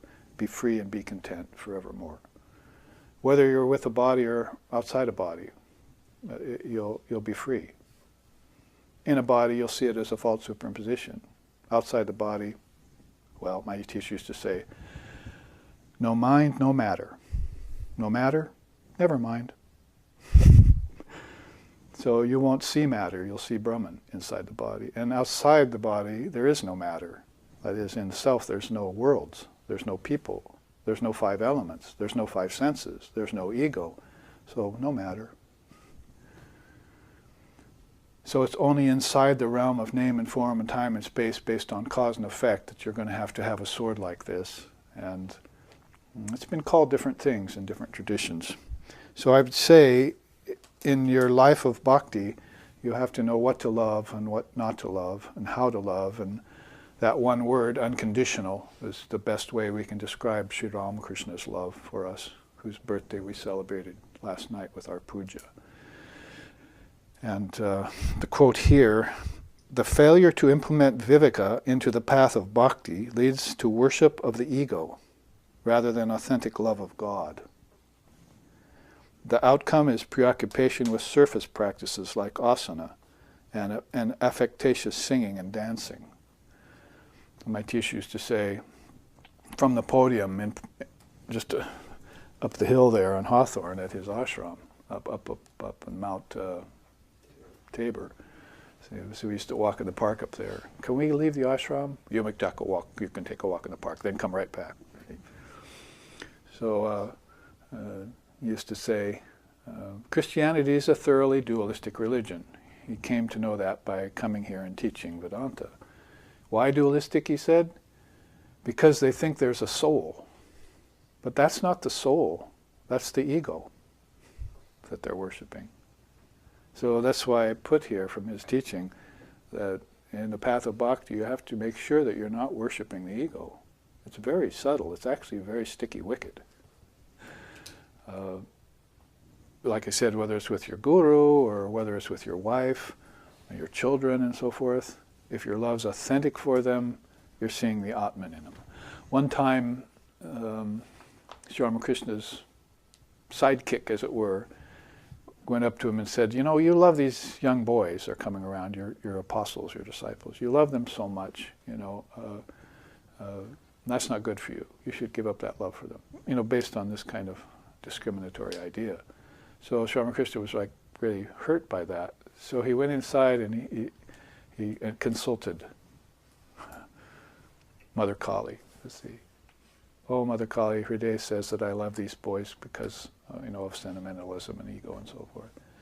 And she told him, no, if the Atman wasn't in them, you wouldn't love them at all. So he went back to Hriday and said, you rascal, never cause me to doubt again. You see.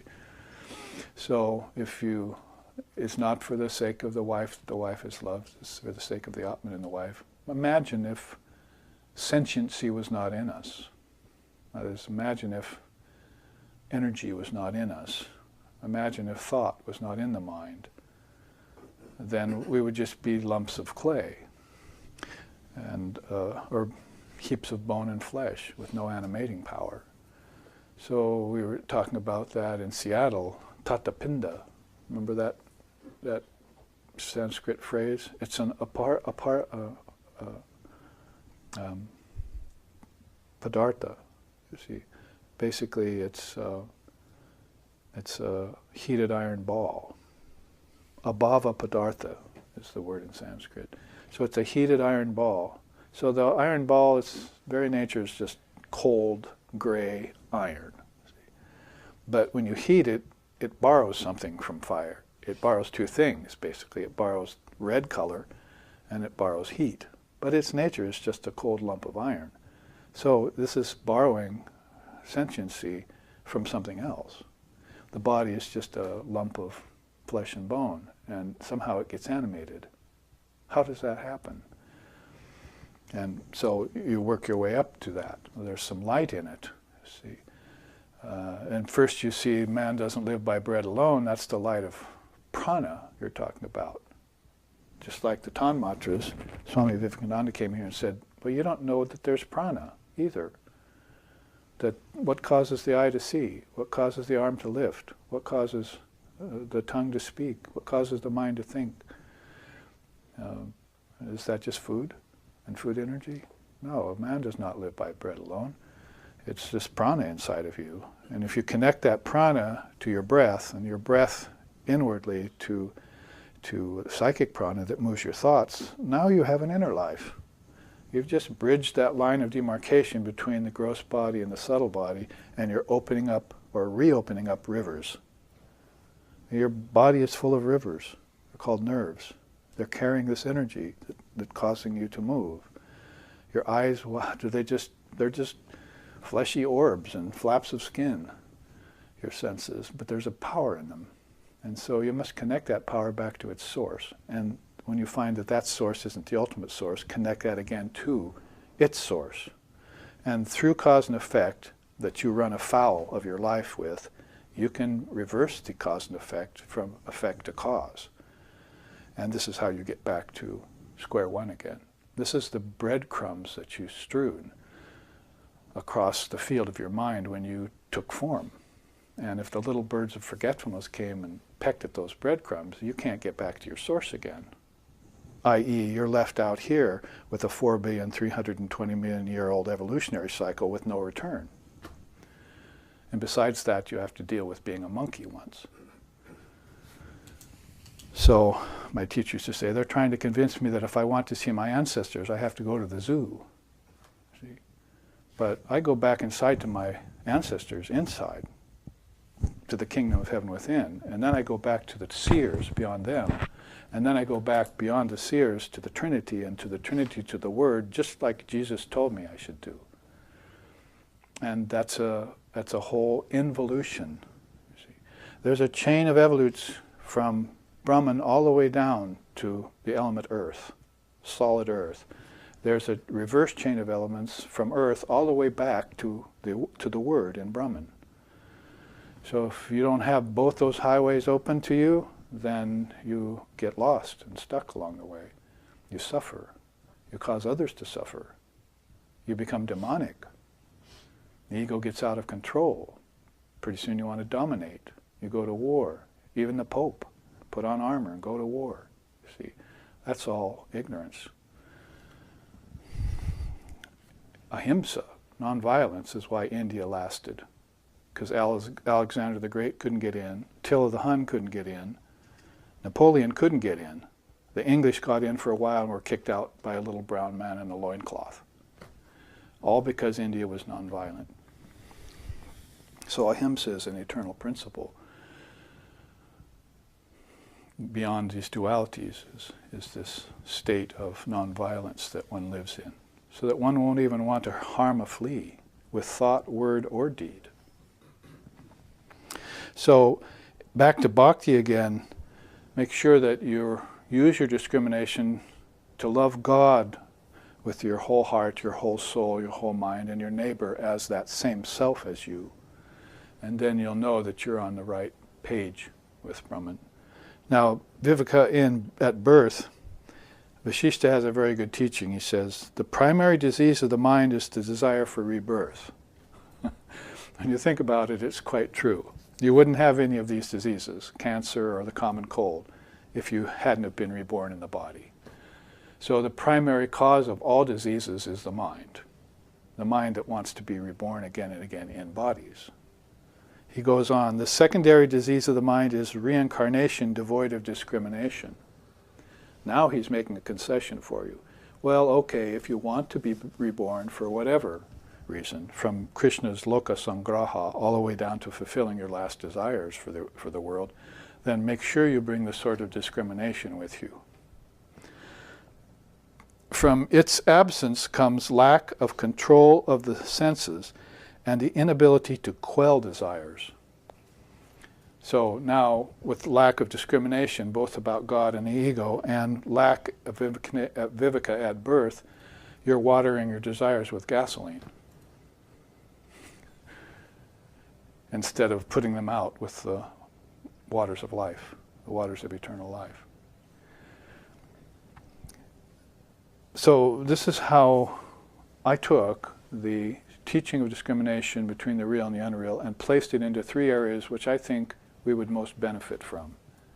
That is, thinking in terms of keeping it, developing it now in our life so that we go to death with it, so-called death, and that we bring it back if we do have other incarnations for whatever reason. And also, when we enter into the path of bhakti, as Ramakrishna said, there's a machine, and if the mechanic doesn't come every day and add oil, it'll cease up and die, you see. So he says bhakti is that oil he adds into the machine that keeps it all running smooth. So our love for God has to remain intact and increase, hopefully. And that's what will happen when you purify the mind with knowledge. Real love will come. So these two are very connected. Now if we look at viveka in meditation, this is from my experience teaching meditation. I mean, I think I've concluded that you can't really teach meditation, and that's why my teacher never taught it to me. He just said, go meditate. Sit. Lock your legs up. Turn off your mind. And never gave me any real instructions. So that's because meditation can't really be taught. It's the path of the alone to the alone. When you turn off all these things successfully and have a good meditation, then you feel blissful, that's all. Maybe you'll even get a vision of God. But beyond visions and revelations is the experience of identity between the apparently individualized soul and the supreme soul, the Jivatman and the Paramatman. That's nirvana, that's nirvikalpa, that's asampragyata, that's moksha, that's mukti, that's true freedom. So in order to have that, you're going to have to look at your meditation with some discrimination in mind. What's my mind doing would be the best way to question that. Why is my mind so beautiful yesterday and today I'm sleepy? Why was I so balanced yesterday and today I'm restless? I means this mind, the ego mind. So if you're not exercising that discrimination day to day as you look at your meditations, then you're Xing out of the tool chest a very important piece of equipment. So you must take that with you into meditation. To quote here from Sri Krishna, that one attains to perfection who, restraining the mind and the senses via discrimination, directs all organs along the path of dharmic works. So that's where you'll have to do it in meditation and in action until such a time when meditation and action are not two things anymore. Just like false superimposition teaches you that the world and Brahman aren't two things anymore. You're now illumined in your acts. How do you know that? Because karma's not coming back at me. Because they're selfless. And when I did selfish acts, karma came back at me. I just wasn't able to connect it. So there's this teaching in Swamiji, that basically people are doing good and getting bad results, and they're doing bad and getting good results. Problem with mixed karma. So he made this statement once. Those are advanced souls whose karma comes back to them right away. So they do something unthought or untoward, and the next day they're suffering something. And so it's easy to make the connection. Oh, I remember, you see. I'll have to neutralize that and dissolve that like bubbles into water, you see, in today's meditation. But the people who do unthought, untoward, evil things live a good life for decades, their karma has been created and it's coming back around them. What goes around comes around, they say, right? And it's going to bite them in the ass at some point. So they can't make the connection between the act they did 20 years ago and its effect now. And I've seen that amongst my own family, ancestors and so forth. People who are entirely good having this horrible effect coming later on in life. And it's not just disease and death, because everyone will suffer that. See?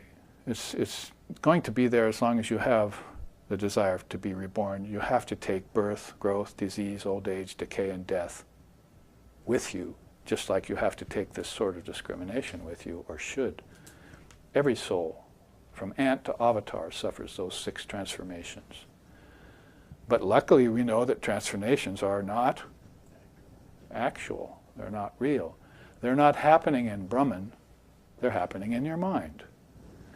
Krishna makes that very clear in the Gita, which everyone should read. Probably the most marvelous spiritual scripture in the world is the Bhagavad Gita, especially for problems such as these.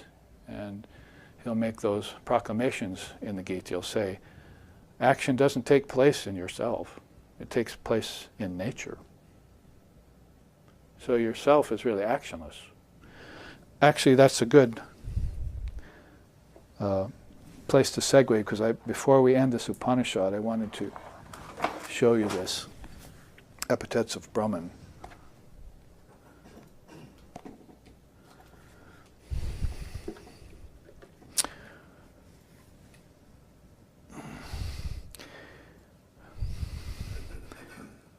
In accord with Sloka 61, Brahman is a total plenum,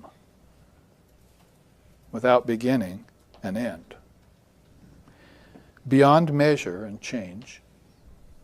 It is a massed being and intelligence, an indeterminable mass of bliss eternal that never diminishes. Boy, someone had to think a while to come up with a description of Brahman like that in English, because in the Sanskrit you'll hear it and it'll just send you into a high state. But how do I make that Sanskrit as powerful and as potent in the language that it was realized in, called Sanskrit, by the ancient rishis, by the hundreds, and take it into a culture and a language that is thinking in terms of matter, senses, objects, pleasure, power, domination. And their religion has even forgotten God, what God is. What to speak of ways to connect you back to that again. How do I do that? I just call it an indeterminable mass of pure conscious awareness. That's how I do it. And let you ponder it in your own language. So there are these healthy contradictions. We know how many unhealthy ones there are. But these healthy contradictions are how they try and describe Brahman in a few words. So look at a few of those with me. You can see that they are things like the uncaused cause. So they say, what caused all this? Well, God. Oh no, you're not using your discrimination.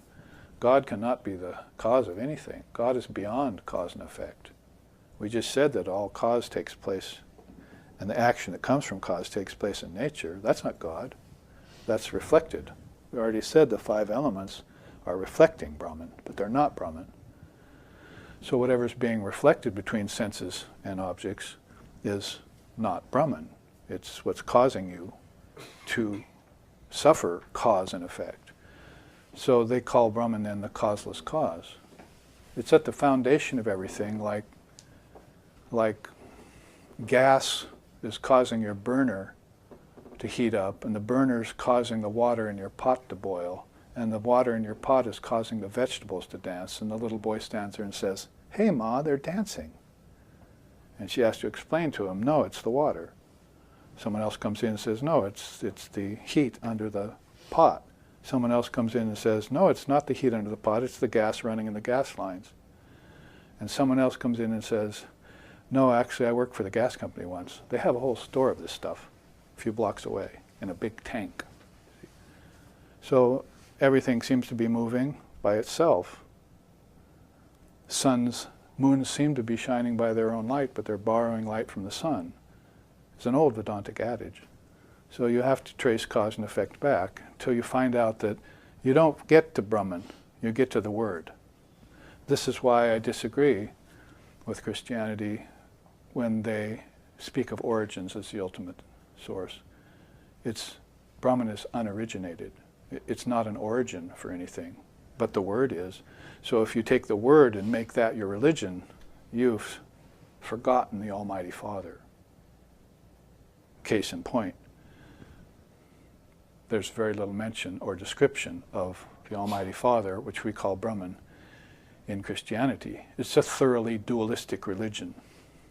You have to be saved by a Savior, and oh, shoot, there's only one of those.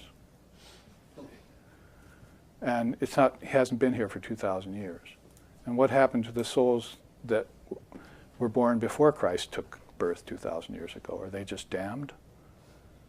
You're not going to tell me that they can't be reborn and come back again and find out about Jesus and then get saved? But beyond all that is liberation. There's a difference between salvation and liberation. Liberation is when you see your identity with the Almighty Father and you say, I and my Father are one. That's in our tradition called nirvana or nirvikalpa. We have words for it. So uncaused cause, just those three words can break your mind into a whole discourse about that, with a capital T, that thou art, which is the cut to the chase that doesn't even need discrimination to prove it, unless you've fallen out of that. Then you have to return to it, and the return also is a myth. You were always that. So that's where memory is half the battle. So if you're engaging in commerce and you're giving things, you have to know, I have to give someone back now, then you're using memory in the wrong way.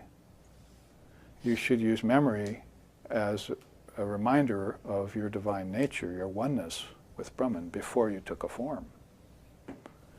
That's why, otherwise Vishishta will have to come back with you and tell you rebirth is the first disease.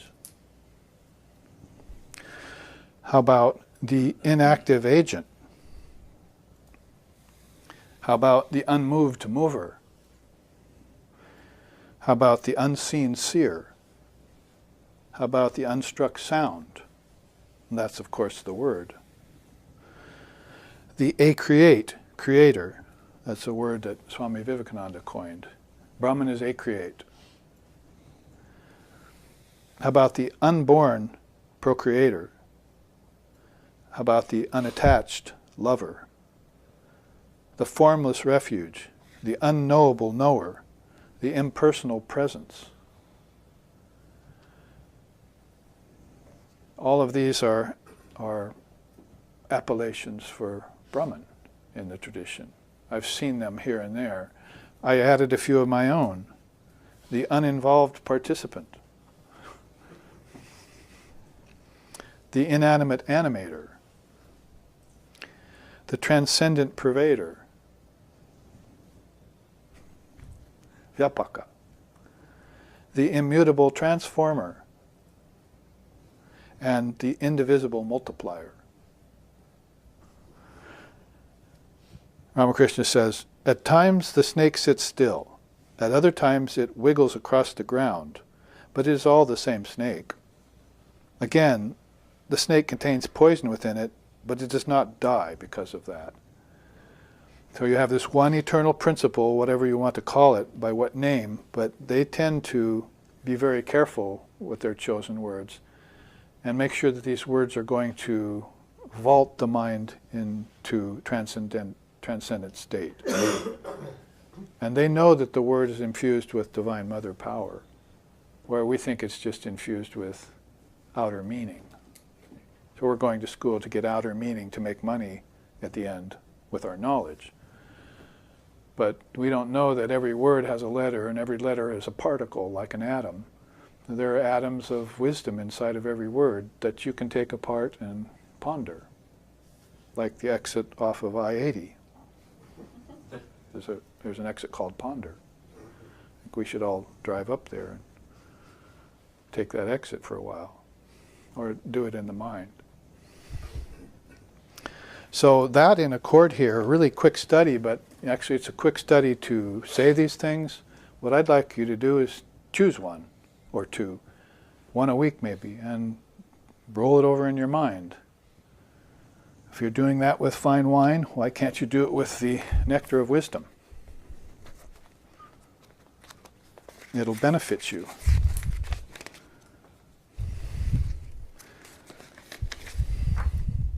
Can you say what the medallions? The medallion has Om on it, an Om sign. Yeah. So that's the unstruck sound. The unseen seer has a third eye. So I went through the Song of the Adhyatma just a few minutes before class and assigned a few of these two verses. So verse 3, verse 5. Let me sing you those to show you how a person who's identified with the unseen seer, for instance, would think about this and put it into a way of expressing it to you. Nirmula mula rahito hisadodito ham. Nirtoma doma rahito hisadodito ham. Nirdipa dipa rahito hisadodito ham. Gyanamritam samarasam gaganopamoham. Advaita rupam akilam hikato vadami. Dvaita swarupam akilam katam hivadami. Nityam tvanityam akilam hikatam vadami. Gyanamritam samarasam gaganopamoham. Gyanamritam samarasam gaganopamoham. So he says about the a-create creator, I am a-create, distinct from all worlds projected by the mind. I am ever present, never obscured by clouds of my covering, conjured up by ignorance. I am the light shining in other objects, self-luminous. I am pure existence, equanimity, and ecstasy, as boundless as the sky, infinite like space. The second verse was about the causeless cause, or actually its third verse is about the causeless cause.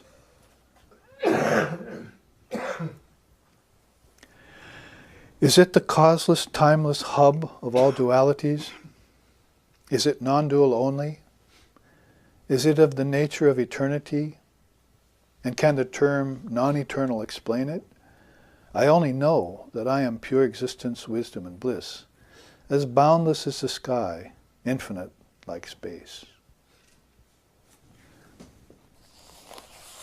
Then he sings.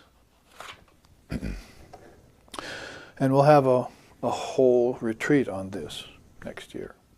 I think it's a seminar actually here in Portland.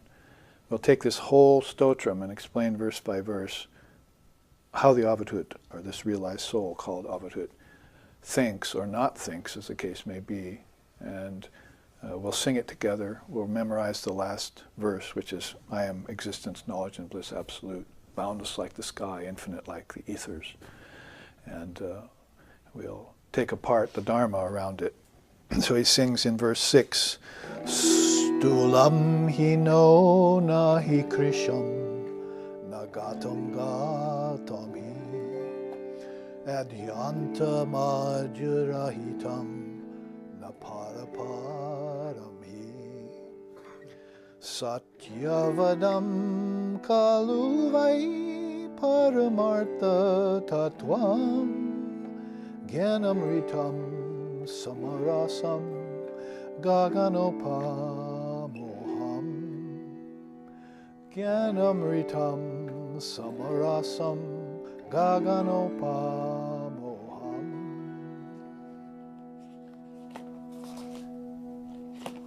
In English, and it's about the unmoved mover. The Advaita declares that Brahman is neither gross nor subtle. Coming and going are not really in it. Higher and lower do not occur in it. Indeed, nonetheless, I am pure existence, wisdom, and bliss, as boundless as the sky, infinite like space. And rather than singing it, going back and forth, I'll read you a few more. This is about the inanimate animator. Contemplating the dreamlike past, I found that I never performed any action that brought about suffering. I never owned a mind complex with which to create pleasure and pain. The ego is an onerous phantom, you see, devoid of substance. Thus I concluded, I am pure existence, wisdom, and bliss, as boundless as the sky, infinite like space.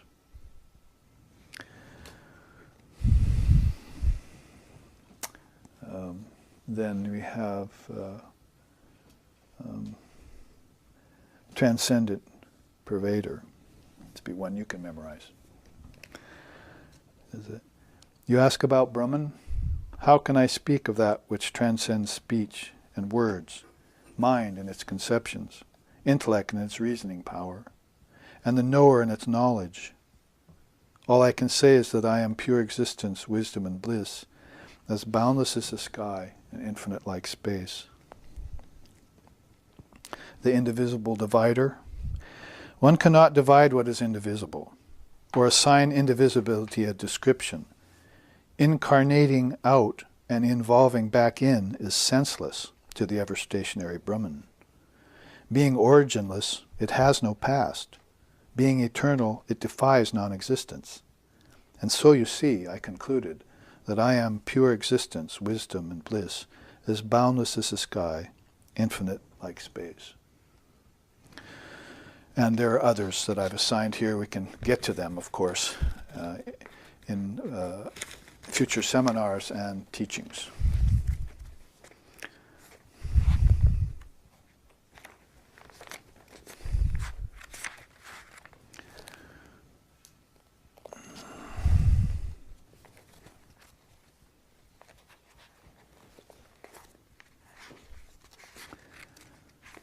So I definitely wanted to get to this chart by the end of the class because we want to put a conclusion, Siddhanta, upon this Upanishad.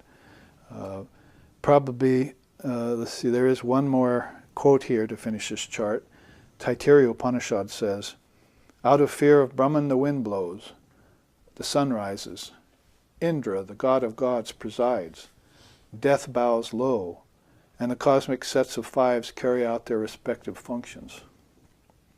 The individual soul only becomes fearless when it attains firm and peaceful ground in the supreme reality.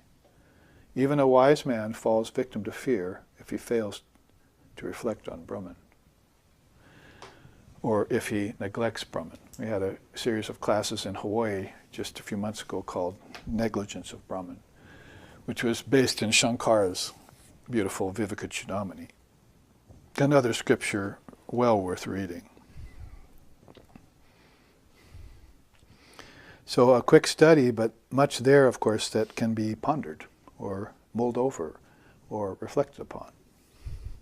Now, I think in the remaining time, in order to do that reflecting successfully, and you have knowledge of everything being a covering over Brahman.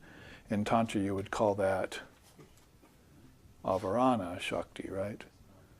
Covering power. And if it looks other than what it is, it's called Vikshepa Shakti, which is distorting power. But you also have buried in everything, including the words, the revelatory power, They don't talk about that much, so that's very good. That's not the chart I'm going to show, but that's a good teaching to take up. What I want to show you, and we saw this, of course, at the retreat in Seattle last weekend, is that in order to apply this, you'll have to hear about it from a teacher. But there's a beautiful chant I'm thinking of that goes, Shravanayapi buhu yona labhiha shinvatopi bahavo yamna vidyuhu ascharyo gyata kushalo shalabdaha ascharya vakta kushalo nushishtaha. Many have heard of this great self. Many others, though they've heard of it, fail to comprehend it. Or actually, many have never heard of this great self. Many others have heard of it, but fail to comprehend it. Fortunate is the one who hears of it. Wonderful is the one who speaks of it. But extremely blessed is that one who, having heard of it from the lips of an illumined preceptor, is able to realize it here and now in this very lifetime.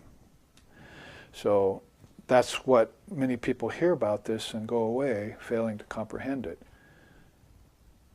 Vedanta brings this to you really quickly. It cuts high for those who are tired of the rituals of religion and irreligion, and for those who have practiced and found their practice wanting, for those who have engaged in singing and dancing and bhakti yoga and have not found themselves free yet of Maya.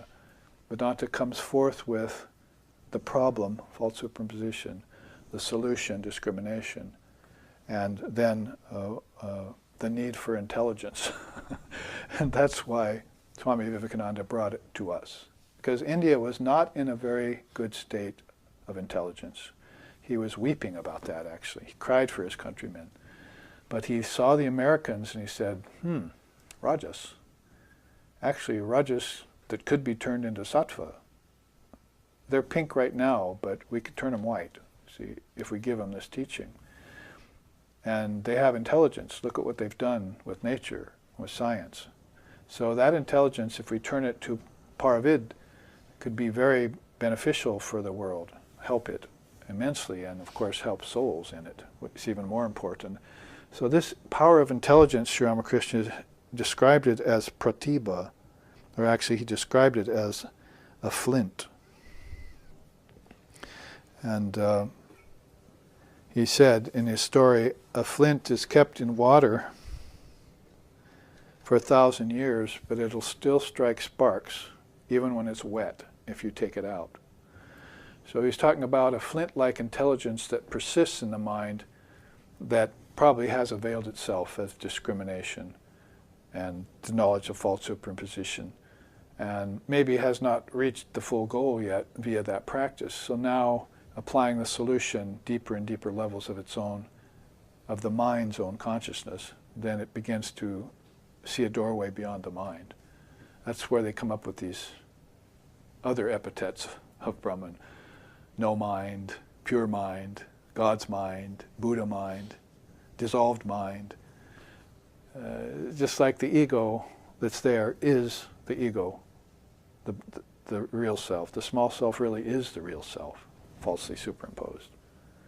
And so, same with the mind. That mind that you're using is pure mind, falsely, with false superimpositions over it. It couldn't be any other way if that reality is one without a second and eternal, and it's your true nature. So why false superimpositions have to be seen, discriminated against with a certain method that is a sword cut, quickly and high, cuts off the head, the mind with it. And you'll have to have intelligence for that. So here's this beautiful image that I got from our friend Ramanand in India. And Sri Krishna says here, the imperishable is Brahman, the supreme. Its dwelling in individual bodies is termed Adhyatma, the original soul. Adibhuta pertains to perishable nature, and the Purusha is Adidaivata, that is the supreme divine soul. And I, Ishvara, am the soul sacrificer, Adiyagya.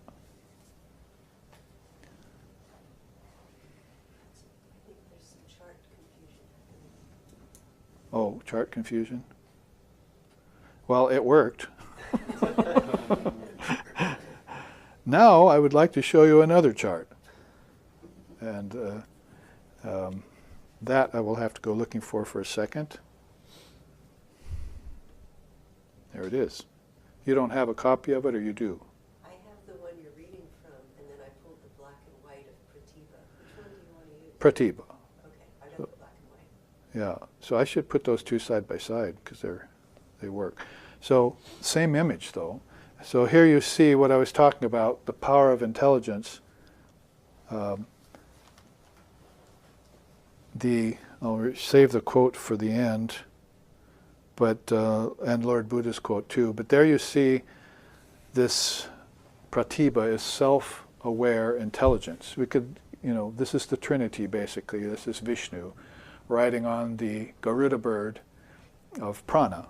So prana can take you from waking to dreaming to deep sleep, and can also illumine your thoughts and equip you for the ride consciously. So you know that when you're going inside, you're connecting to all the different beings there. Ancestors, celestials, seers, saints, Trinity is all a pantheon and a, you might say, a hierarchy of consciousness that's realized itself to lesser and greater degrees. This is where science could befriend religion.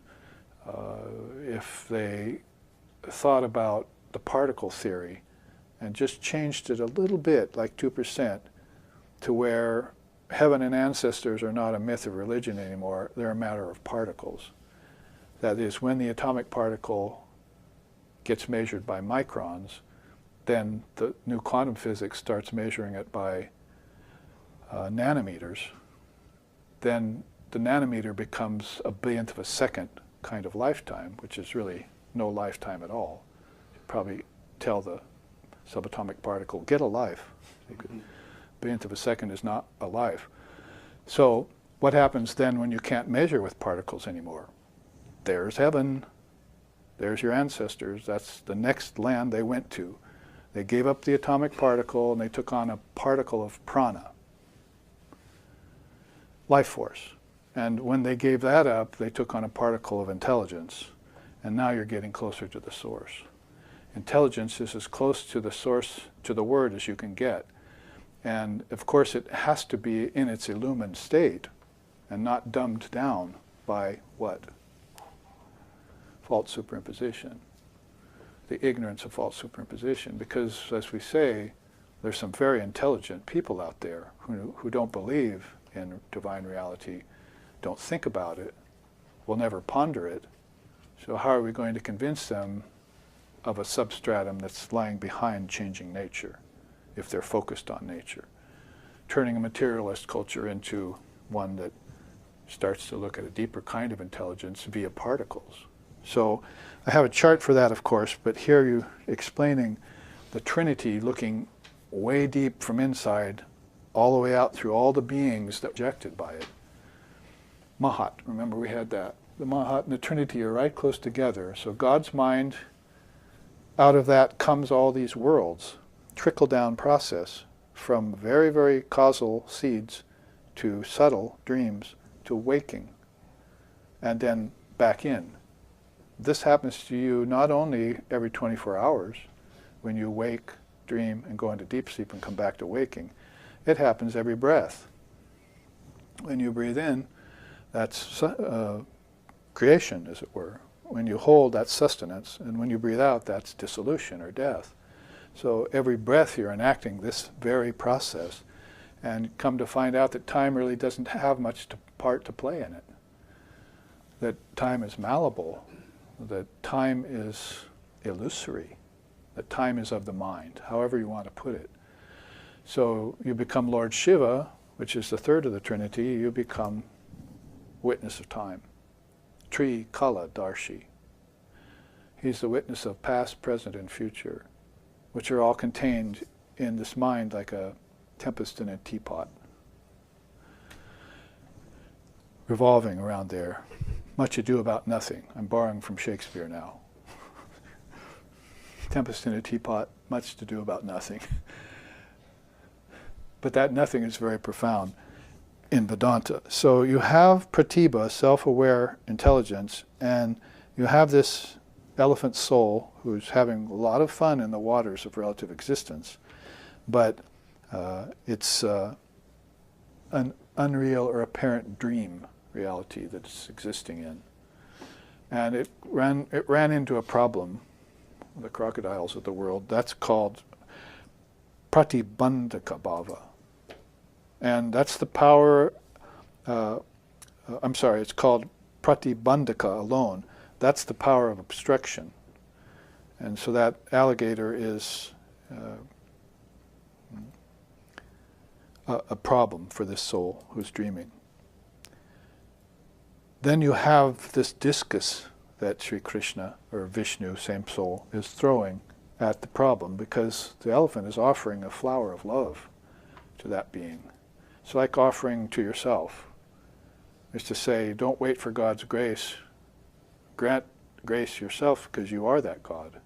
You're the darling of your own soul. So remove those limitations that you're thinking about and just say, I think I'll grant myself grace now. I think I'll wake up. Haven't you done that in dream?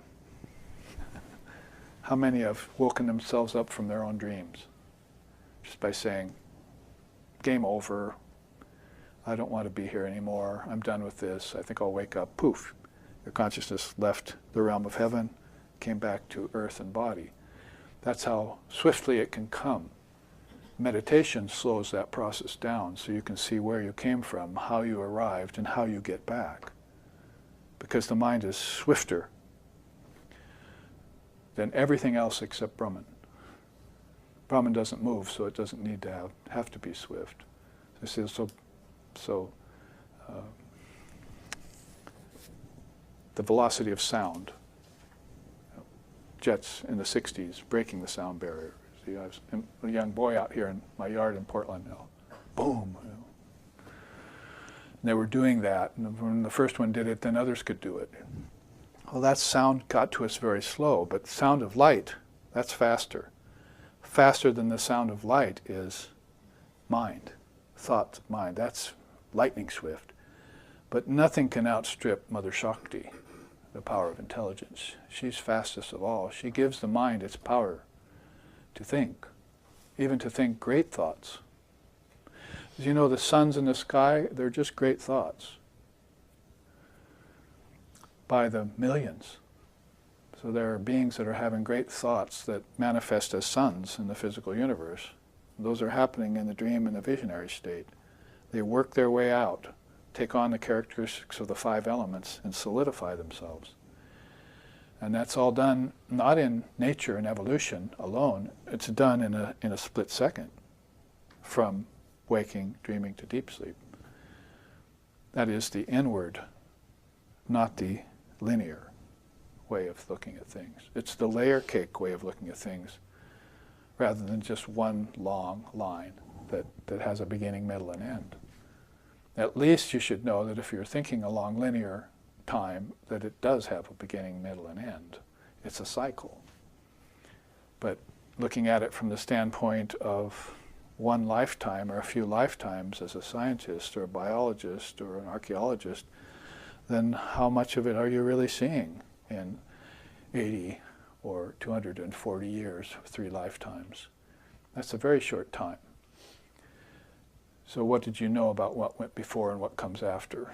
You certainly didn't know that time is not linear, it's cyclic. Therefore, like everything else, it's eternal. Everything is. That's one of the greatest mantras in India. 2 words. Everything is. Or you could put it in 3. Nothing is not. There's no such thing as nothing.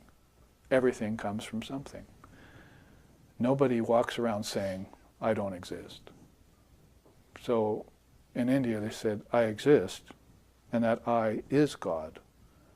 So they never argued about whether God existed or not. They just called existence God. Everything here is a proof that there is something. And you just need to take it to deeper and deeper levels and think about it and come to a conclusion about it Get your mind free of this false superimpositions and be content. Then pass it on to others. Pass on what you know to others. That's how the rishis passed this knowledge through millennia down to us. So this was a quick study too, but you could see there's also this discus we were saying. Pratibandhika bhava, the power of intelligence which removes obstructions. So and that's why that last chart we just showed really works, because Sri Krishna was talking about him being the ultimate sacrificer, and this world would be nature, adibhaudika, and then the soul, embodied soul, adidaivaka, and then the power of intelligence. So the power of intelligence is won, by offering to the Lord. This is called pratibhasika sata, devout offering to the Lord despite suffering. We might even add there, because of suffering. Because people who have pleasure never think of God. People who suffer think of God. So suffering is actually a mechanism by which to turn the soul inwards, away from the world, away from the body, away from disease. And it has an inkling that its true nature is actually beyond those things. But then it comes to find out that it took them on because of false superimposition. I am free, I'm always free. Then I dreamed myself to be bound. Then I sought freedom. But the truth was I was always free. And as far as time and space goes, Swami Vivekananda used to say, where's the time which the soul will come and go when all of time is in the soul? And where's the space from which the soul will come and to which it will turn when all of space is in the soul? Soul means mind here, small s. But ultimately, it's all in the Great Self, but the Great Self doesn't suffer any of that. It's epithets of Brahman. Go study those again. So, with 5 minutes remaining, let's take Lord Buddha's saying. Gods and goddesses, fathers and mothers, or any other kith or kin cannot confer greater benefit than that of the well-directed intelligence. This intelligence is incomprehensible and exceedingly subtle. It wanders whenever and wherever it wants.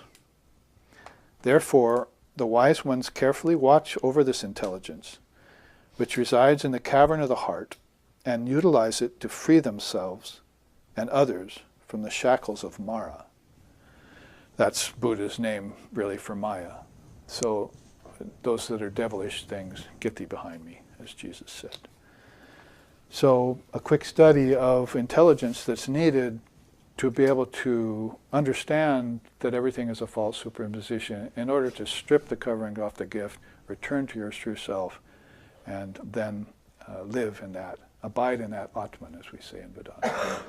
Let's finish the Upanishad then, because we've taken all these last verses and posed charts next to them. Going on to say, savor this sole subject, called Brahman, full, endless, beyond all, neither to be shunned nor seized, neither to be held nor supported. Savor that, capital T, which is beyond inert forces and actions, subtle, certain, unblemished, whose essence is beyond thought, mind, and words. Existence, a plenitude, self-proven, pure, ever awake, matchless. One only is this non-dual Brahman. There is no plurality in it.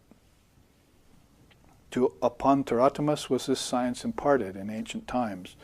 He imparted it to Lord Brahma. Lord Brahma passed it to Garangaras. The latter gave it to Raikva, and Raikva imparted it to Ram. Ram, the all-compassionate, imparted it to all beings. This is the injunction with regard to nirvana. This is the injunction of the Vedas,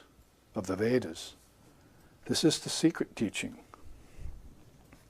And it ends with this chant. Om Purnamadaha Purnamidam Purnat Purnamudachyate Purnasya Purnamadaiva Purnameva Vashishyate. Om Shanti Shanti Shanti. Everything that is internal is infinite. Everything that's external, though finite in nature, is also infinite. Thus, from the infinite the finite has come. Yet being infinite, only infinite remains. Om, peace, peace, peace. May peace be unto us, and may peace be unto all. Om Hari